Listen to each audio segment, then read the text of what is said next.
Hello everyone, welcome to What If Quirkless Deku Got Overpowered Strength and Time Stop Abilities Part 2. Before we start, please go support Zivings for writing that awesome fanfic. Chapter 31, Sneaking Out. Izuku POV. Bless you, I say to Ochaco, who just sneezed. Thanks, she says, rolling off of the bed and slamming onto the floor. Tired? I ask, holding in a laugh. Yeah, she responds, pulling the blanket off of the bed and onto herself. Sleeping on the floor isn't gonna do you any good, I say, dragging her onto the bed. Don't care, she mutters. Sassy, I think to myself as I try not to laugh. Come on, I say, poking her nose. She grins and sits up. Fine, but I have to go somewhere in a little while, she says, standing up. You're still naked? I ask as I watch her walk toward the dresser. Yeah, forgot to get dressed again last night, she says, grabbing clothes. I avert my eyes as to not be labeled a pervert and watch the window. After a few seconds, I feel her hand on my face. You didn't need to look away, but thanks, she says before planting a kiss on my lips. I blush a bit and smile. No problem, I say before falling back into her bed. I'll be back in a little while, she says while walking out of the room. Bye, I say before slowly dozing off. Ochaco POV. Hypocrisy at its finest, I whisper to myself as I watch Izuku through the window fall back asleep. I walk outside and activate One for All at 50% full calling. I run out of campus and toward where I met Stain yesterday.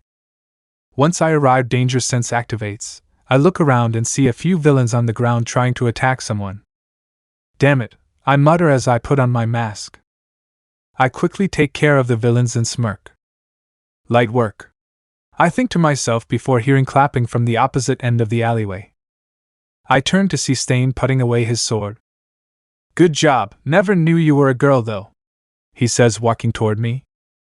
You're telling me you couldn't tell from when we met last? I ask, confused. Well, cut me some slack, you were either a girl or prepubescent boy, he says with a smirk. Yeah, whatever, I respond, rolling my eyes. So how was your meeting last night? He asks me, leaning against the building. I was persuaded to go back to U.A, but now I have my friends supporting me and we will be searching for Shigaraki, I say, keeping my guard up. U.A, huh, makes sense, that's where Almight went to school, he responds, spitting on the floor. Yeah, I cut myself off. Almight did go there, I correct myself. What were you going to say? He asks, standing up straight. Nothing, I respond quickly as I also stand up. Is Almight your father? He asks me, gripping onto his sword. What if he is? I ask, instinctively activating One for All. Then I'd continue to protect you, he says, letting go of the sword. What? I ask, confused. Almight is the worthy hero to end me, he says, grabbing his sword. You are next, he says, pushing the blade onto my sternum. But for now, he says, pulling away the blade. I will help your cause, I will become a vigilante without killing heroes, he says, putting the blade in its sheath. I nod. Then you go back to your friends, but don't die. Almight's legacy must live on in you, he says before jumping away. Not that I only want to be known as Almight's daughter, I'm my own hero, not my dad, I think to myself while I scale the building and use One for All to sprint back to the dorms. Once I arrive, Dad is at the door. Where were you? He asks me. Had to run some errands, I lie as I try and walk past him. Don't lie to me, he says in an angry tone. I turn to him with an angry expression. I had to run some errands, I say angrily. What did you have to do? He asks me. Didn't want to have to use this, but I'm a girl, Dad, I have my needs, I say, turning around and walking into the dorms. Sorry then, I hear him say from behind me. Good thing he bought that, I think to myself as I walk to my room. I see Izuku asleep and facepalm. I walk over and sigh. Get up, dork, I say, shaking him. What? he says, shooting up and looking around the room. I said, get up. I say, laughing at him. Oh, morning, he says as he immediately goes back into a drowsy state. I giggle. He stands up and shakes his head. I'm awake now. What time is it? He asks me, looking for his phone. It's almost noon, I say, picking up his phone from the nightstand behind me and putting it out toward him. Damn, I slept late, he says, taking the phone from me.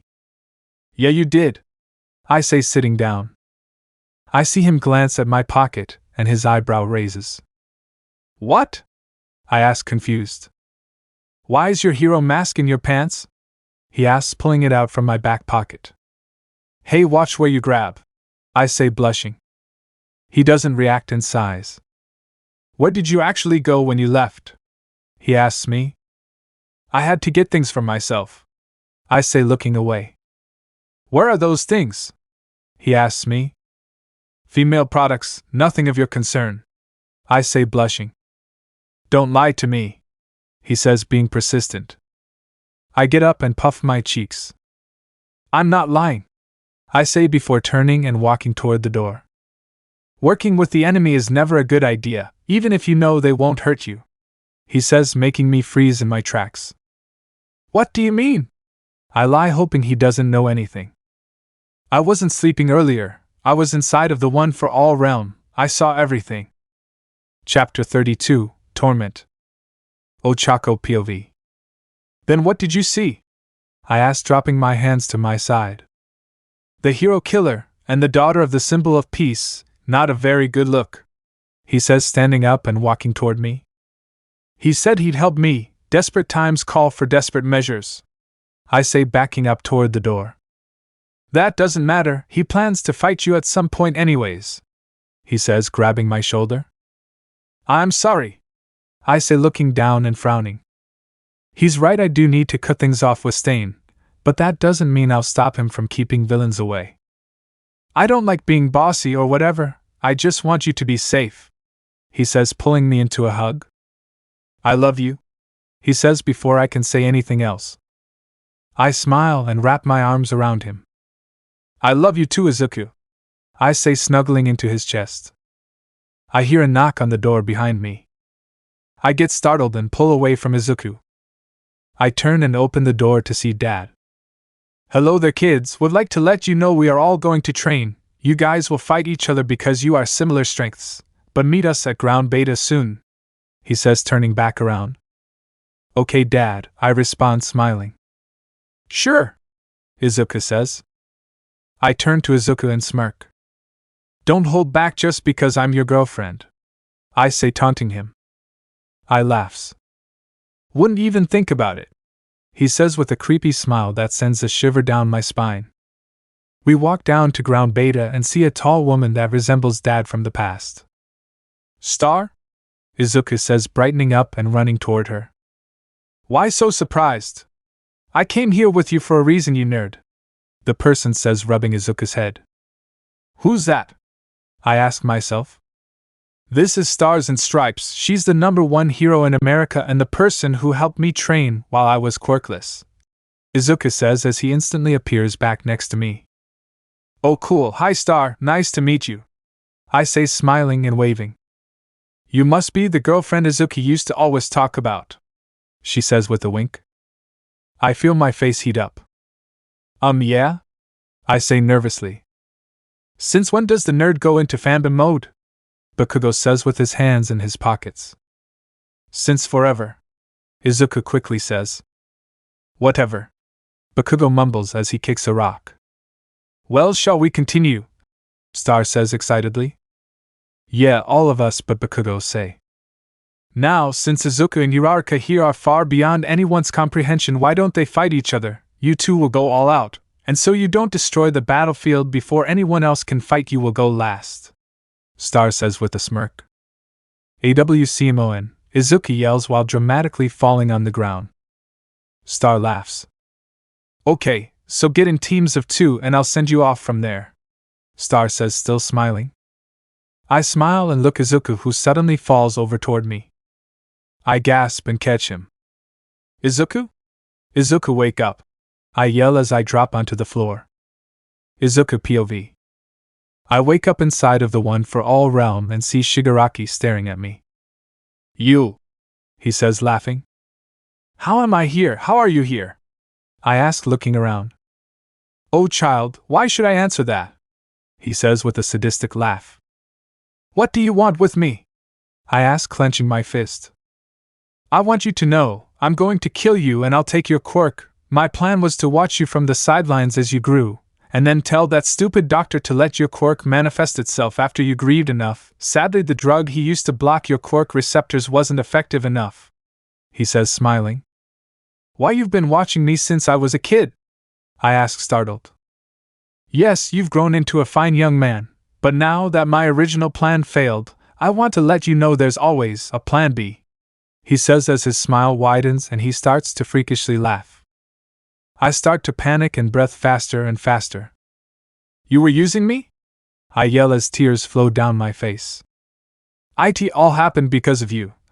I yell as the green lightning of One for All surrounds me. All of the trauma was because of you. Why me? Why did you choose me? I yell as I cry. Your quirk is better than I could ever imagine. You got lucky, he says as he flips his long white hair back behind him.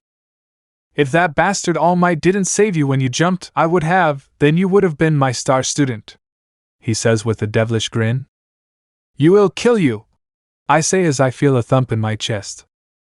What's happening? I think to myself as I clench my chest. I was a pawn. He was gonna use me. I think as I fall onto my knees. I fall onto the floor. Please make it stop, I think to myself before everything goes black. I snap back into consciousness and look around. Izuku, what happened? Ochaco yells as she shakes me. My heart rate rapidly increases and I look into her eyes. Shigaraki, he was using me, he was gonna. I say, clenching onto Ochaco's hand. She pulls me into a hug and I feel my heart rate start to steady. He won't do anything to you, Izuku, I promise, she says, rubbing my back. She backs off and I notice my arms shaking. Why am I shaking? I ask, confused. Anxiety, probably, Star says, kneeling down next to me. Where am I? I ask, confused as I look around. We're at my house. I used it and jumped here in a panic, Ochaco says. Why not a hospital? I ask, confused. She flicks me on the forehead. Look, my boyfriend suddenly passed out and started shaking. I wasn't thinking straight, she says, looking away and puffing her cheeks. I snicker. Don't worry, I'll be fine, right? I say in an unsure tone. Of course you will, she responds, grinning. Well, you guys stay here. I'll have Almight notify you when it's time for your battle, Star says before leaving. Ochaco hops on the bed and lays next to me. We should take a power nap, okay? Cuddles sounds nice anyways, she says, wrapping her arms around me. She's not wrong, that does sound good, I think to myself as I get closer to her. He won't be able to get to you, right, Izuku? You've got this, I think. Chapter 33, Final Straw. Ochaco POV. I wake up and look around to see the former One for All users. Huh! I say, looking at them. Uraraka, we've noticed something about Midoriya, Banjo says with his arms crossed.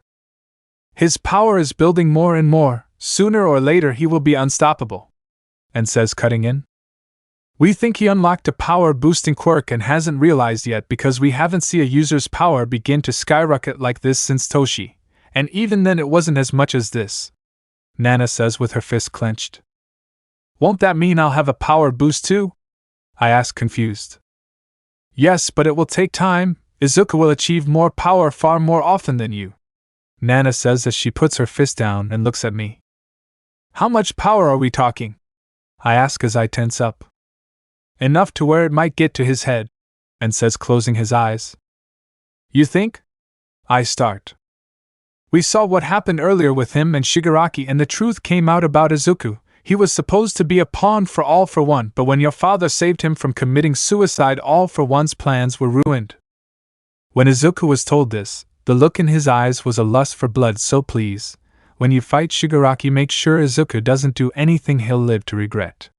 Nana says with a frown on her face. So that's what he was saying when he woke up yesterday, I think to myself as I nod. I'll do all I can, I promise, I say as Nana starts to smile at me. I knew you'd say that, she says before I leave the Vestige realm. I open my eyes and see Izuku staring at me with a grin on his face. Morning, he says quietly. Morning to you too, I say, smiling back. I have to keep his mentality in check or it could end in a disaster, I think to myself as I roll off of my bed. Where are you going? Izuku asks as he also gets up. Well, we have to get back to you, don't you think? I say with a small giggle. He nods slowly before walking out of the room. I raise an eyebrow. No reaction? I think to myself as I follow him. We go back to you, and everyone surrounds us while asking questions. What happened to you? Todoroki asks Izuku in a monotone voice. Sorry, I think I was just dehydrated, Izuku says, rubbing the back of his head and chuckling. Lying to their faces, it's not like they don't know about One for All, I think to myself as Mina walks up to me. Hey Ochaco, how are you feeling? She asks me. Oh, I'm doing fine, just kind of bored, I say, laughing. I'm not one to talk, I hide my feelings all the time, I think to myself as I continue to laugh with Mina. I feel my head start to pulsate and I fall to my knees. Why is danger sense going off? I think to myself as I get up and look at Izuku, who is looking back at me. We need to go, Izuku says before bolting out of the dorms. I quickly activate One for All and turn to the others. We'll be back soon, I say before running after Izuku. We end up at his apartment, and he bursts through the door. MOM, he yells as he runs toward a door. I see a small flicker of a lighter in the corner of my eye. Izuku, stop all for O. The apartment explodes and everything goes blank. Izuku POV. I wake up and feel a burning sensation on my chest. I look down to see a hand, with no arm. I start to breath rapidly.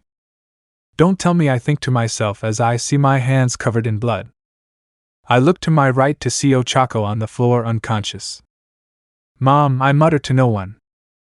I try and get up but feel my leg being held down by something. MOM, I yell as I start to breath faster. My vision starts to blur. I activate One for All in my hand and punch the thing holding down my leg. It was a burnt bed frame. I stand up and limp toward Ochaco. While walking toward her, I notice a body and my heart sinks. Mom, I mutter again as I walk toward the burnt body on the ground. I feel tears flow down my awestruck face. She's gone, I think to myself as anger builds up inside of me. I activate One for All. I need to find him, I think to myself as I feel rage fill me.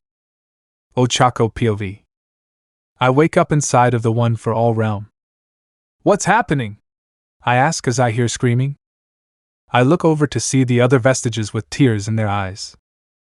Behind them I see Izuku fully covered in the lightning of One for All. I see tears streaming down his face, the power of One for All increasing by the second. What's happening? I asked Nana. His mom, she died and he's grieving. His power, it's over the limit of One for All, she responds before putting her hand over her mouth. This isn't the power of One for All, he's awakening other quirks of his, the second says, walking toward us. My eyes widen as I see a full cloak of green around him. That looks like energy that can't be stored inside of him because of its pure strength, Banjo says. He's that strong, I mutter to myself in disbelief. The ground around Izuku starts to break and Ruble starts to fly up in the air. Holy shit, you need to get out there and stop him, Banjo says as he sends me out of the One for All realm. I wake up and feel an automatic jolt. I jump up and look at Izuku, who is now exerting a power so large I can barely stand. The apartment building has completely fallen and mine is collapsing. Holy shit, I think to myself as I activate One for All and walk toward him. Izuku, I say, hoping to get his attention. He screams louder and a blinding light emits from him, making me close my eyes. His screaming stops and I open my eyes to see him standing in front of me with the green cloak around him. Ochaco, he says, breathing heavily.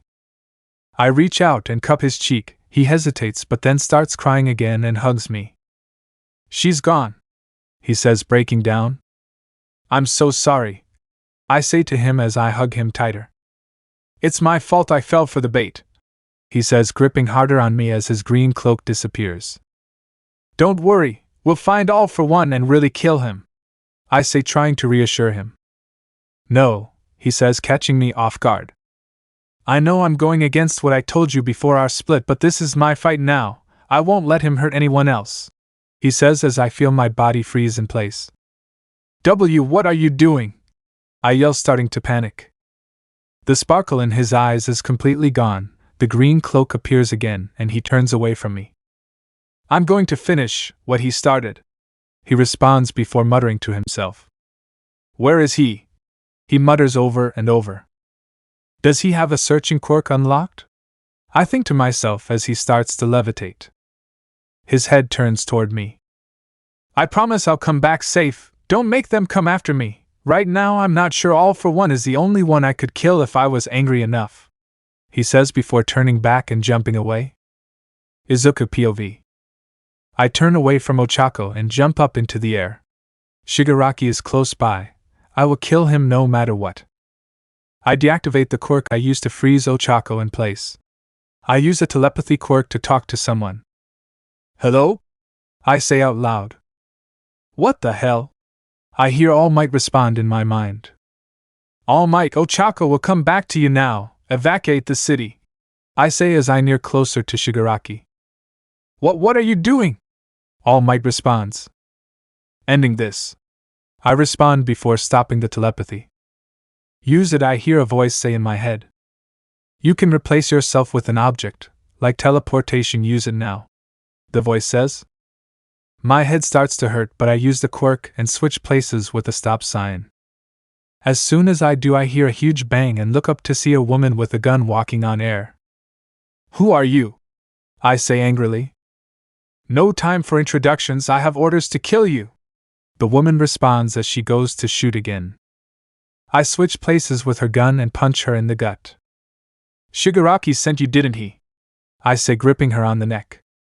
She starts choking but smiles. Yeah, he did. He never told me you were this good though, she says before spitting on my face. I squeeze a little more on her neck and smile. You're gonna wish you didn't do that, I say before throwing her down onto the street. I feel danger sense go off and jump out of the way as blue flames pass me. Dobby, I think to myself as I flick my finger using one for all toward him. What's up with you? When do you get so powerful? I hear a voice from behind me say. I turn to see Twice on top of a building smiling. I switch places with a falling leaf. They all jump and land on top of a building. Toga shows up behind Twice. I jump on a building next to them and look up at them with a smirk. You guys are getting in my way, you know, I say with a smirk. Boss's orders, Nagant says. Tuck my hick, I shoot back quickly. Oh, I will, Toga says with a freakish grin. It was a rhetorical comment. Let's see how fast I can take out the rest of the league. Chapter 34, Ruthless Aggression. Izuku POV. Force field, I think to myself as I create an unbreakable force field around the two buildings we are on. I smirk. I charge one for all to 100% and jump up into the air. Dobby sends fire at me and I let it burn me. It barely hurts, so as soon as the flames disappear I smile, and use a speed quirk to appear behind him and punch him in the ribs. He spits up blood and falls off of the building. Danger sense goes off and I jump out of the way just in time to dodge a bullet from Nagant. Nice try, I say as I also dodge a slash from Toga. I knee her in the gut and grab her, putting her in front of me. If you want to shoot me, you'll have to shoot through her, I say with a sadistic smile. Nagant aims at my head and I smile. A huge bang can be heard throughout my force field. My whole face is covered in blood and I start to laugh. Naive hitch, I have every quirk, didn't you know that? I say as I drop Toga's lifeless body. You really thought I didn't have regeneration? I say as my eyes become clear again. Nagant's expression doesn't change as she jumps off of the building and continues to run toward my force field. Range won't help you by. I stop and look over to Twice, who is on the ground with his mask off. Toga, he mutters as tears flow down his face. She's dead. If you did have a connection to her besides being a villain alongside her, maybe I'd feel bad for you. I say as I raise my palm toward him. Please stop, I won't try an H. I cut him off by using Bakugo's explosion and blasting him toward my force field. I turn back to see Dabi back on the building. Toya, you aren't going to die here. I'll leave that job for Shoto. I say before jumping to him and chopping his neck, knocking him out in the process. I look over to Nagant and see her with her sniper aimed at my chest. I activate a reflect quirk as she shoots at me. It reflects back straight into her chest, and her eyes widen. I switch with her gun and appear next to her. Stupid, you should have stayed on our side. I'll give you one more chance to fix yourself. I say as I reach into her wound and take out the bullet. She screams in pain as I rip the bullet out and ends up passing out. I use a quirk to heal her and place her next to Dabi. You're lucky I knew what happened to you. I think to myself as I take down my force field and leave the scene. Ochaco POV. Evacuate the city? I yell as I follow Dad toward the exit of UA. Yes, Ochaco, Midoriya isn't able to be persuaded anymore, and to be quite frankly honest at this point he doesn't need us anymore. Dad says as he continues to walk away. I won't let him do this alone, he could die. I say as I stop following Dad. He turns to me and grabs my shoulders. Don't be stupid, he's going to destroy the city and I'm not letting him kill you along with Shigaraki, he says as he rips me toward the door. I try and move but Dad turns into his buff form and drags me toward the cars in front of UA. I start to panic and cry as we're driven out of the city. Dad, you have to let me, I say, trying to open the car door. I'm not letting you get hurt, he says, gripping on my hand. I don't care about getting hurt, I need to help him, I scream, making him loosen his grip on my hand. I don't want to fight Shigaraki, I want to help him heal. His mom just died, he's not thinking straight. If he goes overboard he might die and take the whole city out with him, maybe even the whole country at this point. I yell as I throw his hand away and activate One for All. I open the car door and jump out into the air. I see a huge force field around the city. So he made a boundary for where he can destroy. That's why he told Dad to have everyone evacuate. I think to myself as I see a small figure in the corner of my eye. No, I think as I see stars and stripes jump toward a building. Izuku POV. I near the tallest building in the city. Shigaraki is on top of it. Before I can start scaling it, I get tackled by someone familiar. Star? I ask as I push her off of me. Izuku, you have to stop. You can't destroy this city, she says angrily. Who's gonna stop me? You, I say with a small snicker. If Izuku Midoriya uses a quirk, that quirk will be erased, Star says hesitantly. My eyes widen and I grit my teeth. What the buck is wrong with you? I say, walking toward her. You can't do this, it's not the re. She gets cut off as a beam slices through her chest. My eyes widen as I turn to see Shigaraki with a smug look on his face. I'll be taking that, he says as he flies towards Star and holds out his hand. I use erasure and switch places with Star. Shigaraki seems taken back for a second but smiles. She's gonna die anyways, you lost another person, how heartbreaking, he says as he starts to fly away. I look over to Star, who's bleeding out, and panic. I run over to her and try and heal her. I feel a hand on the back of my head and my eyes widen. I can use that, Shigaraki says as an immense pain starts in the back of my head. Damn it, I yell as I feel his grip stop. I look behind me and my heart rate speeds up. Ochaco. Chapter 35, Shigaraki's Wrath. Ochaco POV. Shigaraki flies back after my punch. Ochaco? Izuku says in a stunned state. No time for that, Izuku, we have a fight. I say, looking back to Shigaraki, who is holding his jaw while smiling. Ninth, you've shown up, he says with a laugh. Here, your friend is bleeding out, let me speed this up, he says before I see buildings around us start to decay. Star smiles. Thank you, Izuku, and I'm sorry I couldn't help, but save Uraraka and then save the world, she says with a smile as decay disintegrates her. I see Izuku start crying before he jumps toward me and picks me up before flying higher into the air to where we can both see the whole city. Izuku, I get cut off. It's fine, I'll fulfill her desires and win, he says before we teleport outside of the barrier. What? I say as I look and see Dad. Young Midoriya, what are you doing here? Dad asks, confused. Keep Ochaco here, I'm going all out and I'm not gonna let her die as well, Izuku says before disappearing from our view. I start to slowly cry as Dad walks over and hugs me. I told you, this isn't our fight anymore. All for One has influenced him more than both of us, let him have this, Dad says as he strokes my hair. I nod. Don't die, Izuku. Izuku POV. I feel energy building up inside of me. This must be a physical strength boosting quirk, I think to myself as I fly toward Shigaraki. Boost, I think to myself. I feel my power rising again and smirk. This should boost my quirk power as well, I think as I start to use Bakugo's explosion quirk.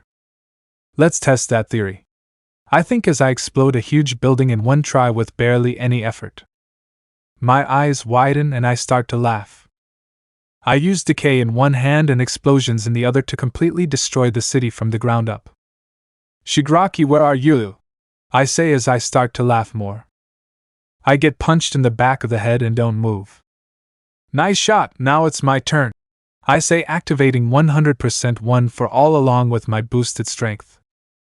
I swing and hit him in the jaw, it disconnects, and flies off of him, leaving him looking like a zombie. He starts regenerating and I smile. I guess I'll be able to have fun if you can regenerate, I say before using decay on him. All but his head decays and I laugh as he screams in pain and regenerates. He tries to decay me, but I use erasure to erase his decay quirk. Keep trying, I'm gonna keep toying with you, I say before continuously punching him in the face over and over until his regeneration slows down.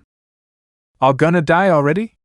I was just starting to enjoy myself, I say as I grip onto his broken jaw. Did you really think I would let that happen? He says with a smile as he raises his hand in the air. If you thought me killing your mother was the plan B, he says with a chuckle, you were wrong, he yells as a huge rip happens in the sky. I look up and my eyes widen. Huge machines that look like dragons start to fly through the hole in the sky. What is this? I yell to Shigaraki as the dragon-like machines start to shoot huge lasers at me. I barely dodge as I fly around the force field. The ground is set on fire, and all of the remaining buildings. I see Shigaraki laughing as he finishes regenerating. I had someone I've known for a long time help me out, he says with a grin. Damn it, I think to myself as I reflect off a beam from one of the machines. Who's your friend? I ask as I dash at him and punch him in the gut. That has nothing to do with you, he yells, gripping onto my neck and using decay. I feel the bottom half of my body go numb but continue to punch him in the stomach. One of the dragon machines shoots a beam at the both of us, and I decide not to reflect it. I feel immense pain throughout my whole body but also feel regeneration happening. I need to stop those machines before anything, I think to myself as I switch with one of the machines crushing Shigaraki and making me fly in the air. I fly toward the hole in the sky and take a deep breath. Boost, I think to myself as I shoot out Black Whip and grip on the dimensional rift that is opened and start to pull it back together. Boost. Boost. Boost, damn it, I scream as I feel my arms start to crack. You can't use too much, your body isn't trained enough, a voice says in the back of my head. I said boost, I say, ignoring the voice. The dimensional rift slowly closes and Black Whip retracts itself. I feel all of my energy drain and my green cloak goes away as I fall down to the ground. As I approach the ground faster and faster, I start to lose hope. I'm sorry, Mom. I couldn't avenge you, I think, before closing my eyes. What the hell were you doing, kid? Almight yells as he catches me right before I hit the ground. Almight? I mutter in disbelief as my eyes stay closed. Look who it is, Almight! Shigaraki yells with a smile on his face. My mind goes blank and I appear somewhere in some bushes. Kid, just because you're quirkless doesn't mean you can't be a hero, I hear a voice say.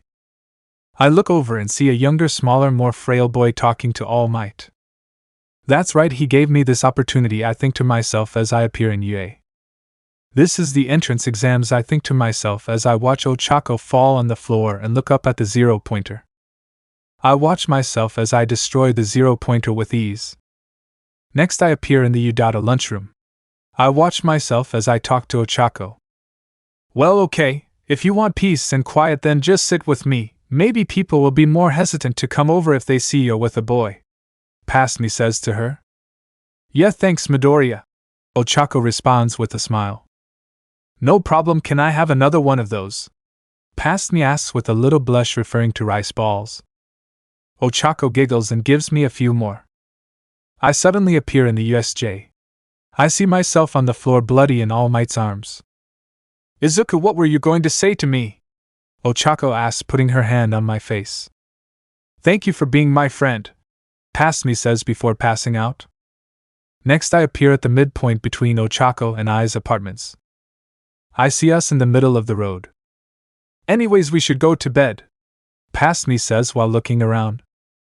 Yeah, I forgot how late it was, Past Ochaco says while laughing. Anyways, I'll be going now, Past me says while pulling Ochaco into a hug.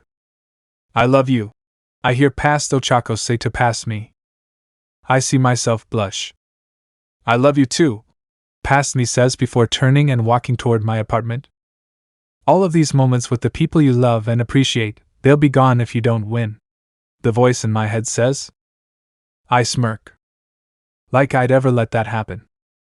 Chapter 36, Mistreated City's Destruction.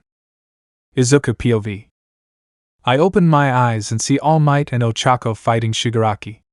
I stand up and power up one for all. Boost. I think to myself as I run toward Shigaraki. Move, guys, I yell to Ochaco and All Might, who jump out of the way. I punch through his chest and grab onto his heart.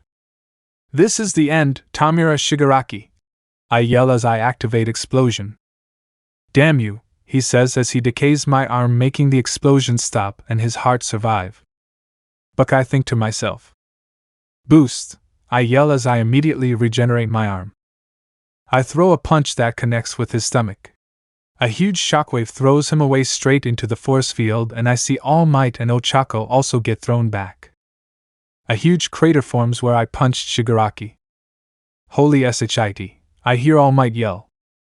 I smirk and use a speed quirk to appear on Shigaraki and punch him down into the ground. I continue to punch him and go farther and farther down into the earth. I feel the heat rising and my eyes widen. If I have to do this, I will, I think to myself. Boost, I scream over and over. I feel the heat become way too much to handle and break through a hard rock surface to see an orange light.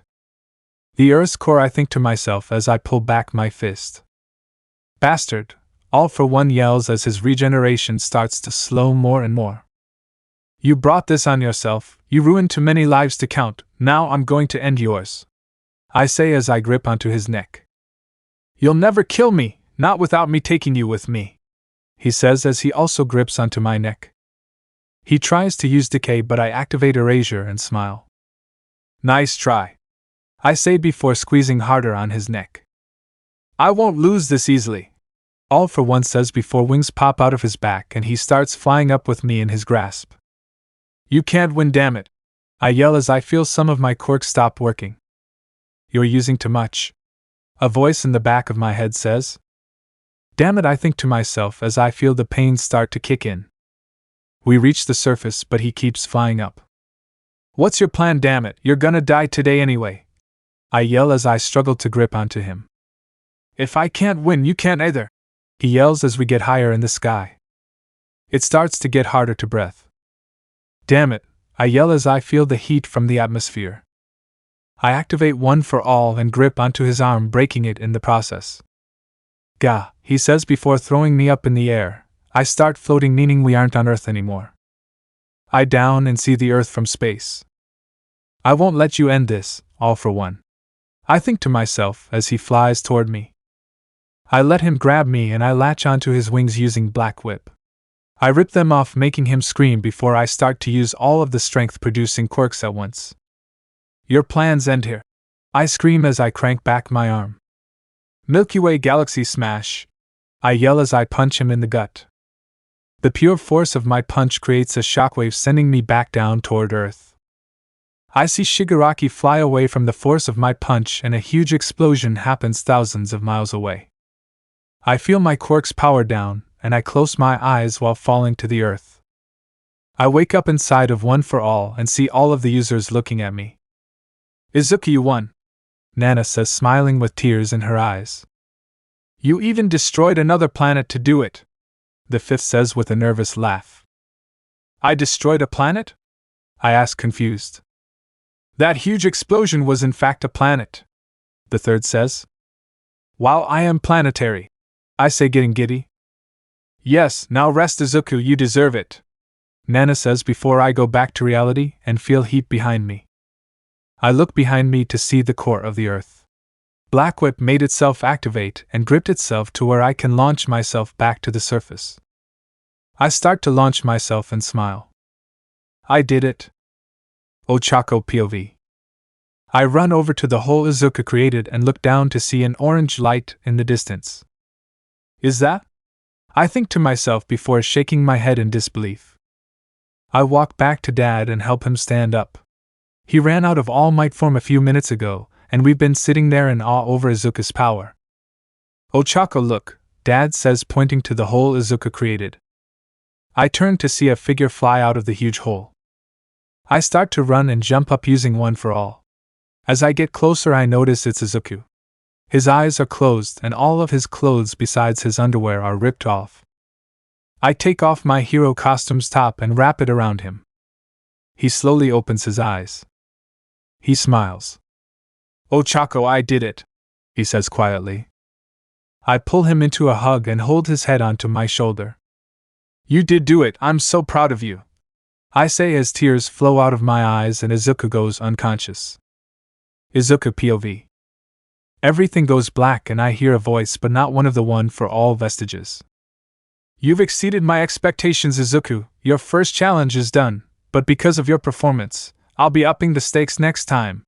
When you complete all of my challenges, I will reward you with the title of God in this universe. Make me proud, son. My eyes shoot open and I start breathing heavily. I look over to see Ochaco holding her arms up toward one of the huge machines. I quickly get up and make a force field around her and All Might. I stumble to my feet and grab Ochaco's shoulder. Have this, I say before transferring the boost quirk to Ochaco.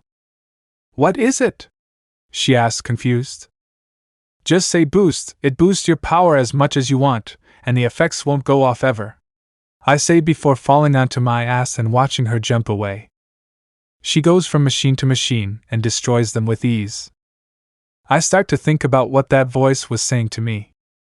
Is that person my dad, God of this universe? Does that mean there's multiple universes? All for One was a test for me? There's more challenges. What do? I think to myself before closing my eyes and falling asleep from exhaustion. Chapter 37, Coma. Ochaco POV. It's been 6 months since Izuku had his fight with Shigaraki. He's been in a coma since, and there's no signs of him waking up. He has scars on his arms and one on his eye. Regeneration didn't work because he's in a coma, so the scars will most likely be permanent. Luckily, the eye scar looks pretty cool. The city has mostly been rebuilt, but classes at Udade have not been put back in session. Over the news and internet, everyone Izuku has been recognized as the most powerful human to ever exist. He's praised for saving the Earth, but some people don't know if they can trust him because he was willing to destroy a whole planet just for one person. They think Earth might be next. Surprisingly enough, since Izuku has been out of commission and Shigaraki is dead, villains have started to appear more and more. This has led to Class 1A and I all patrolling like we are pros. For some reason, when Shigaraki was killed, Oyama became more loose. He wasn't as stuck up as before, and he seemed to be genuinely happy. The others have been more happy as well, and we've all improved as heroes. Shinso is set to join Class 1A once classes are back in session, which is cool. I'll finally have my rematch against him. I've gained use of a lot of new quirks. I have all of the one for all quirks but the seconds because his isn't canon yet. I mean because he doesn't trust me yet. I have the boost quirk Izuku gave me access to. I have time stopping, which I'm confused why Izuku didn't use it during his fight with Shigaraki. I have erasure and I have a quirk that lets me make force fields around me and anything I choose. Bakugo and I have gotten a lot closer since Izuku's coma started, and I've helped him try and become a little nicer. Now that I'm the only one that can put him in his place without him making huge explosions, I've been given the responsibility to reform him. It may or may not have taken a threat to get him to stop though. He also has larger explosions with almost no drawback and has a new style of fighting for long range. Todoroki has perfected his skill with fire and ice and made it so he could make his body temperature the same using both of his powers. Ida can use his reciprocal burst more often and is utilizing his arms more because of his control and speed. Momo has trained in hand-to-hand combat and has learned to create tools to protect herself if needed. Jiro's earphone jacks are now capable of making opponents deaf for a select amount of time, and she can hear from longer distances. Shuji has learned to use his extra limbs for mobility, and has more of an advantage in fights against larger groups. Zero made it so he can make almost an infinite amount of tape, and uses it more during fights to make the opponents incapacitated. Tokoyami has almost full control of Dark Shadow even in the darkness, and he is more resistant to light more than ever. Sato has made it so he can have less sugar but last longer in his strong mode. He also learned defensive tactics where he could refuel on sugar. Koda has learned to fight on his own and call for animals without being right next to them. Kirishima has a new unbreakable mode where not even my 100% punches puts a crack in him. Kaminari can now exert 5 million volts without going into his dumbass state, which makes Jiro very sad. Ojiro uses his tail for more mobility, and as an extra weapon during fights more than he used to. Azui can now camouflage, and has used her tongue to capture people easier and more efficiently. Mina's acid is more sticky, and she can now determine whether it will melt what it is stuck to. Aoyama's laser control hasn't improved much, and it still hurts his stomach, but he's become a fine fighter with the spirit of a hero. Mineta dropped out, hooray, no more pervert. Currently I'm in the Udata dorms, which were recently rebuilt using the help of Momo. Poor girl was exhausted for a whole month. I'm in the hall looking out of the window. The sunset of summer is beautiful, but I can't get my mind off of Izuku. The one for all vestiges can't get a hold of him but can still feel his overwhelming power. According to them, I'll also become a planetary being, but I don't really want to test the theory. I look over to see Katsuki walking toward me. Uraraka, he says, acknowledging my presence. Yes, Katsuki, how's it going? I ask as I cross my arms. Fine, any updates on Deku? He asks as he cracks his knuckles. No, he's breathing but not awake yet. I respond with a small sigh. Damn nerd, he's the greatest hero on earth, he needs to wake up and address his fight with Shigaraki. Bakugo says, shaking his head. I agree, although hopefully he doesn't get too much attention from girls. I don't want to have to hurt people. I say. Katsuki snorts. I don't think he'd go for any other girl. After all, you were with him even before he admitted he had a quirk, or before he found out he was basically a comic book character. He says with a grin. You've got a point. I respond with a small chuckle. Anyways, ready for dinner? I ask him as I turn toward the stairs. Only if you train with me after. He says with a shit-eating grin. Only if you finish before me. I say before sprinting toward the stairs. OHNO you don't, he yells, chasing me. Izuku POV. It's time to wake up, she needs you now. My eyes shoot open and I sit up. I look around and see I'm in Recovery Girl's office. I look around for my phone and pick it up. I turn it on and look at the date. It's May? Chapter 38, Regrouping of Class 1A. Izuku POV. I stand up and walk out of the room. Down the hall I see Aizawa with a surprised look on his face. Midoriya? He says before speed walking toward me. Aizawa, I was asleep for 6 months? I asked in a concerned voice. Yeah kid, don't worry though, classes have been out of commission since your fight with Shigaraki. He responds to me. Where's Ochaco? I ask, ignoring his statement. She's with the rest of the class in the new dorms. He responds. Okay thanks, nice to see you by the way. I say as I run past him and toward the exit of U.A's main building. I hear him sigh. I burst out of U.A and run toward the dorms. I open the doors and look around. What was that? I hear Mina yell in a scared voice. I run toward the room I heard it from and freeze once I see the class. One person caught my eye. Ochaco, I think to myself as I stare at her. I feel my heart start to beat faster. She stands up and looks back at me. You're awake, she says as she smiles and runs at me. She's taller than before, she's developed a bit more too. I think I just fell in love with her again. She tackles me into a hug and I notice I started crying. I miss you so much, she says as she buries her face in my chest. I wrap my arms around her and start to let myself cry. I miss you too, I mutter as I continue to cry. We all missed you, nerd, Bakugo says as he walks up and hugs me. One by one the whole class gets into a group hug. But why? I ask, confused at why they hugged me. You're one of us, we were worried sick when you were in that coma, Todoroki says with a small smile. We all love each other like a family, and that includes you, Ida says in a more laid-back voice than I remember him having. Except me, I love you in a different way, Ochaco says with a small giggle. I smile. I'm happy I can call you guys family, I say as the group hug slowly dissipates. Oh, by the way, you have a lot of press that have been waiting for you to wake up, Kaminari says, breaking the small silence. What, why? I ask, confused. Ochaco flicks me on the forehead.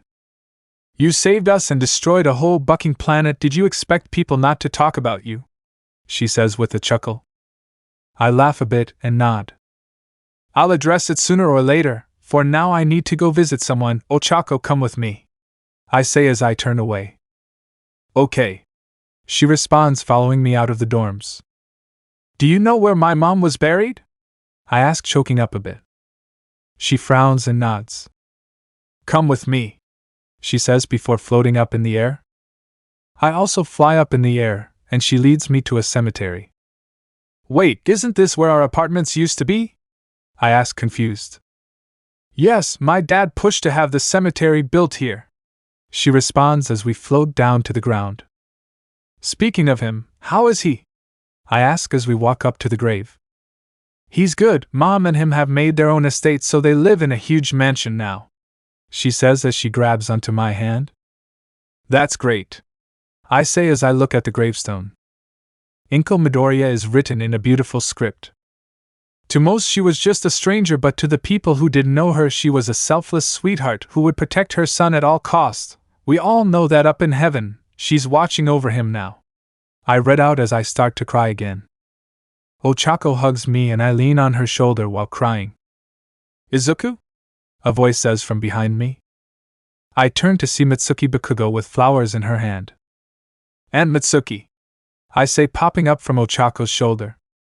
It's been a long time, she says with a sympathetic smile.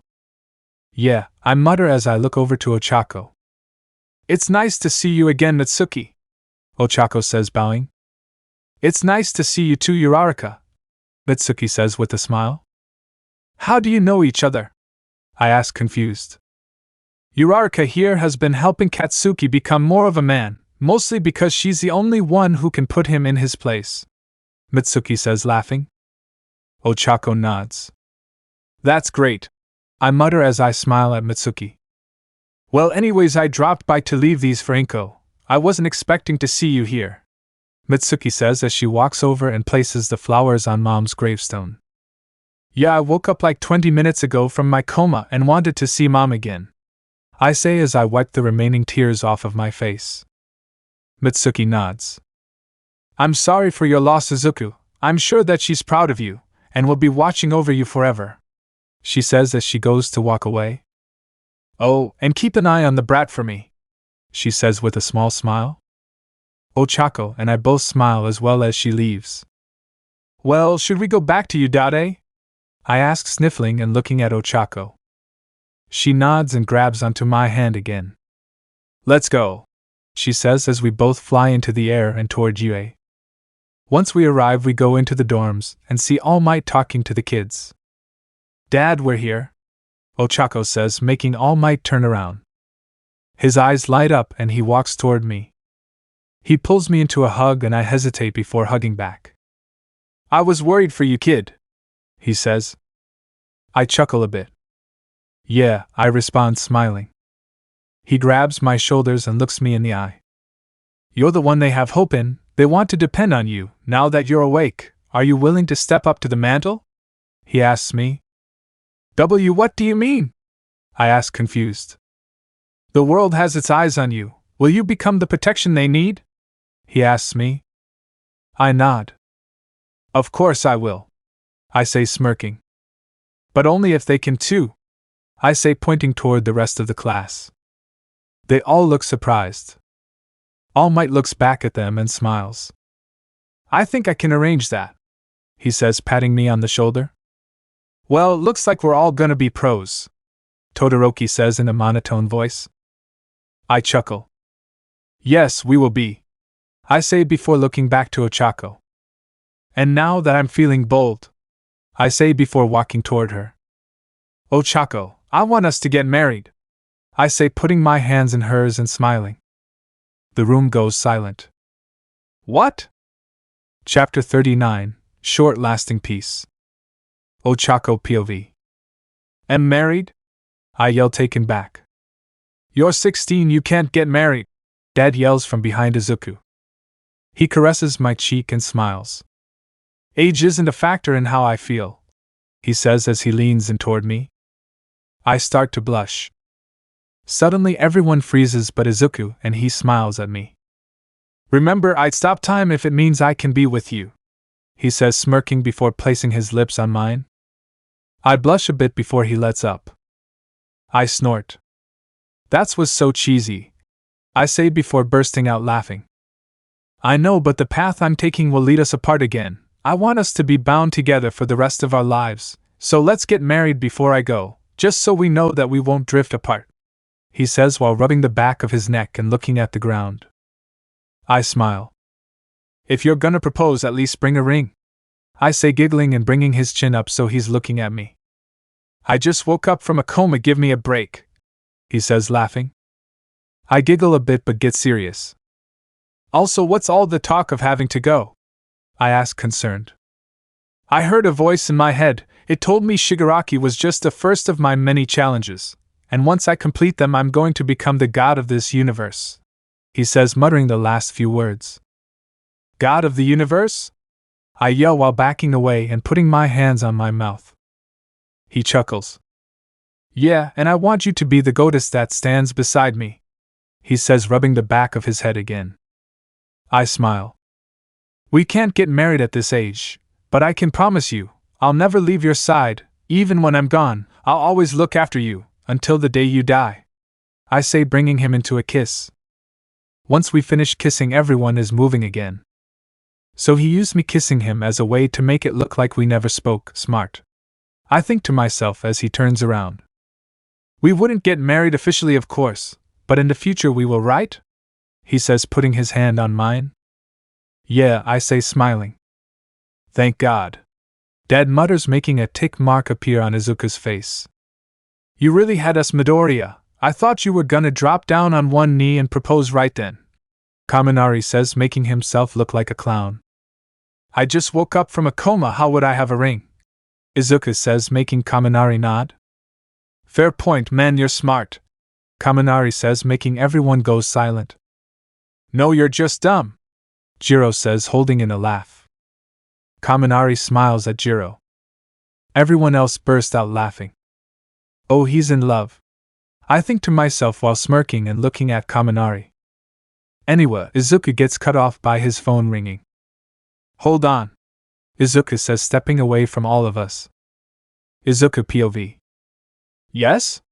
I ask, picking up the phone.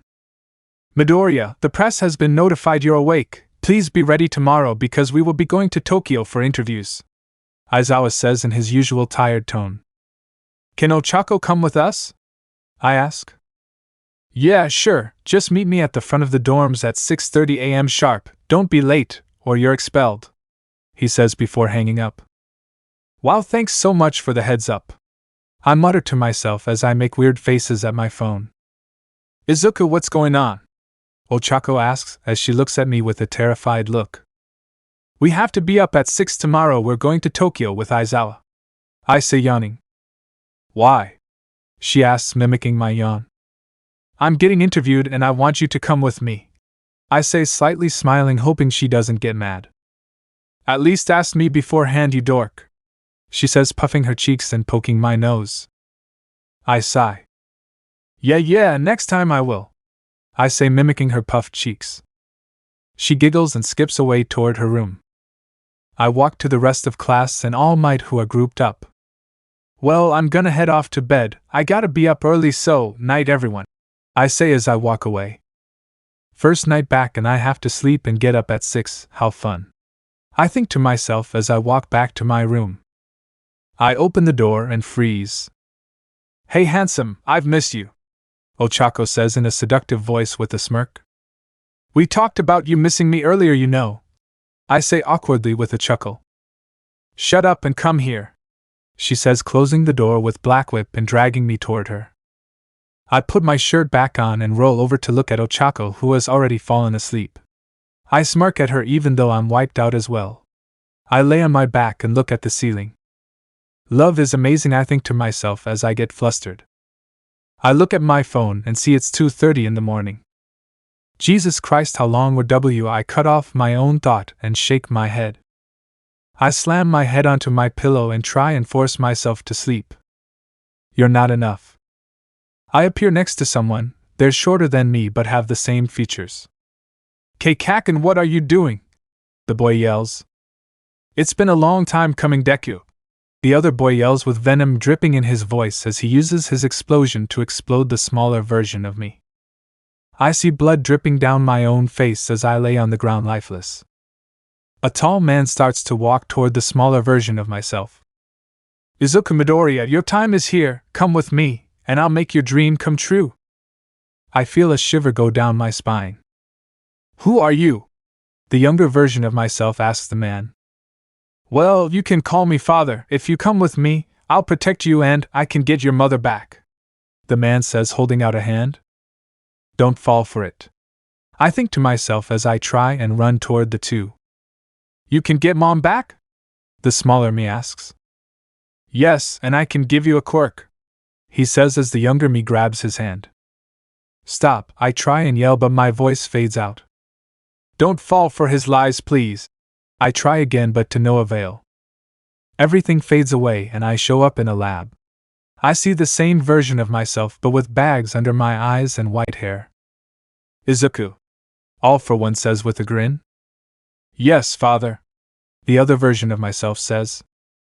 You are complete, he says, smirking. I see myself on the ground with my eyes open and a smile on my face as I bleed out from the neck. Everything fades away and I see Ochaco standing still with a smile on her face. Sorry, Midoriya, but this is the end, we're over, she says before walking away. I feel danger sense go off and look around to see smoke. She's dead, and it's all your fault. A voice booms throughout the room. I'm at the cemetery where Mom is buried and a hand pops out of it. My heart sinks and I back up before hitting a wall. I turn to see the buildings around the cemetery still far away. Hello, Deku. I turn back to the gravestone and see Shigaraki with a huge smile on his face as he slowly decays from the bottom of his body. I'm never truly gone, he says before fully disappearing. I feel myself subconsciously activate One for All. Don't fall for it, I hear Nana say. Nana, where am I? What's happening? I say as I get up and run out of the cemetery. It's not real. I hear the fifth yell. But I yell before running into an invisible wall. I raise my fist and punch at the thing stopping me. It breaks and I appear in the dorm's hallway. What the hell, DKU? Bakugo yells, walking out of his room. Bakugo? I say, getting scared for some reason. Why'd you just punch a hole in the wall? He asks, confused, as a tick mark appears on his forehead. Are you real? I ask him, questioning if I'm in a real situation. The buck are you on about? He asks, confused, before rolling his eyes and going back into his room. I hold onto my head and drop to my knees. What's happening to me? I think to myself. A new challenge awaits you, Izuku. A voice in my head says. Why? I respond to it as I start to cry. Why me? I say to myself before leaving the dorms and flying to the rebuilt city. Please just give me a break. Chapter 40. Does it ever end? Ochaco POV. I wake up and roll over to see Izuku gone. Izuku? I say to myself as I get up and see myself in a different room. Where am I? I say out loud, confused. You own the Quirk too. He needs to be away from you for now. I brought you to a different universe. Enjoy your time here. A voice says in the back of my head. I try and activate one for all and it works. That's a relief, at least. I think to myself as I open the window in the room and look outside. Oh shit, it's New York City. I say out loud. No shit, it is. A voice to my left says. I look over and see a random old man with glasses and gray hair. Who are you? I ask in a sassy tone. Stan, keep the noise down, please, he says with a clearly fake smile. I roll my eyes and jump out of the window before activating Black Whip to swing myself onto the roof. What the buck? I hear the old man Stan say from below me. What, it's my quirk, I say back while shrugging. What the hell is a quirk? He says, confused. Wait, don't tell me this universe doesn't have quirks. I think to myself before I feel danger sense go off. I turn to the right and see someone swinging off buildings while chasing someone. Let's see what this is about. I think to myself as I start to use float to fly toward the flying person.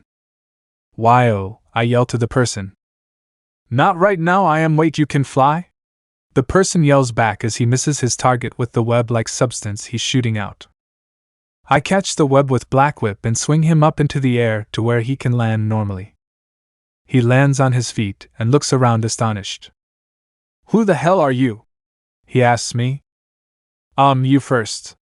I respond quickly. What? No, I asked first. He responds quickly. Izuku, I say after recognizing his voice. He seems taken back and rips off his mask. Who are you? How do you know my identity? He asks, confused. Well, you took off the mask, so if I didn't know before, I do now. I say, making him open his mouth before closing it again.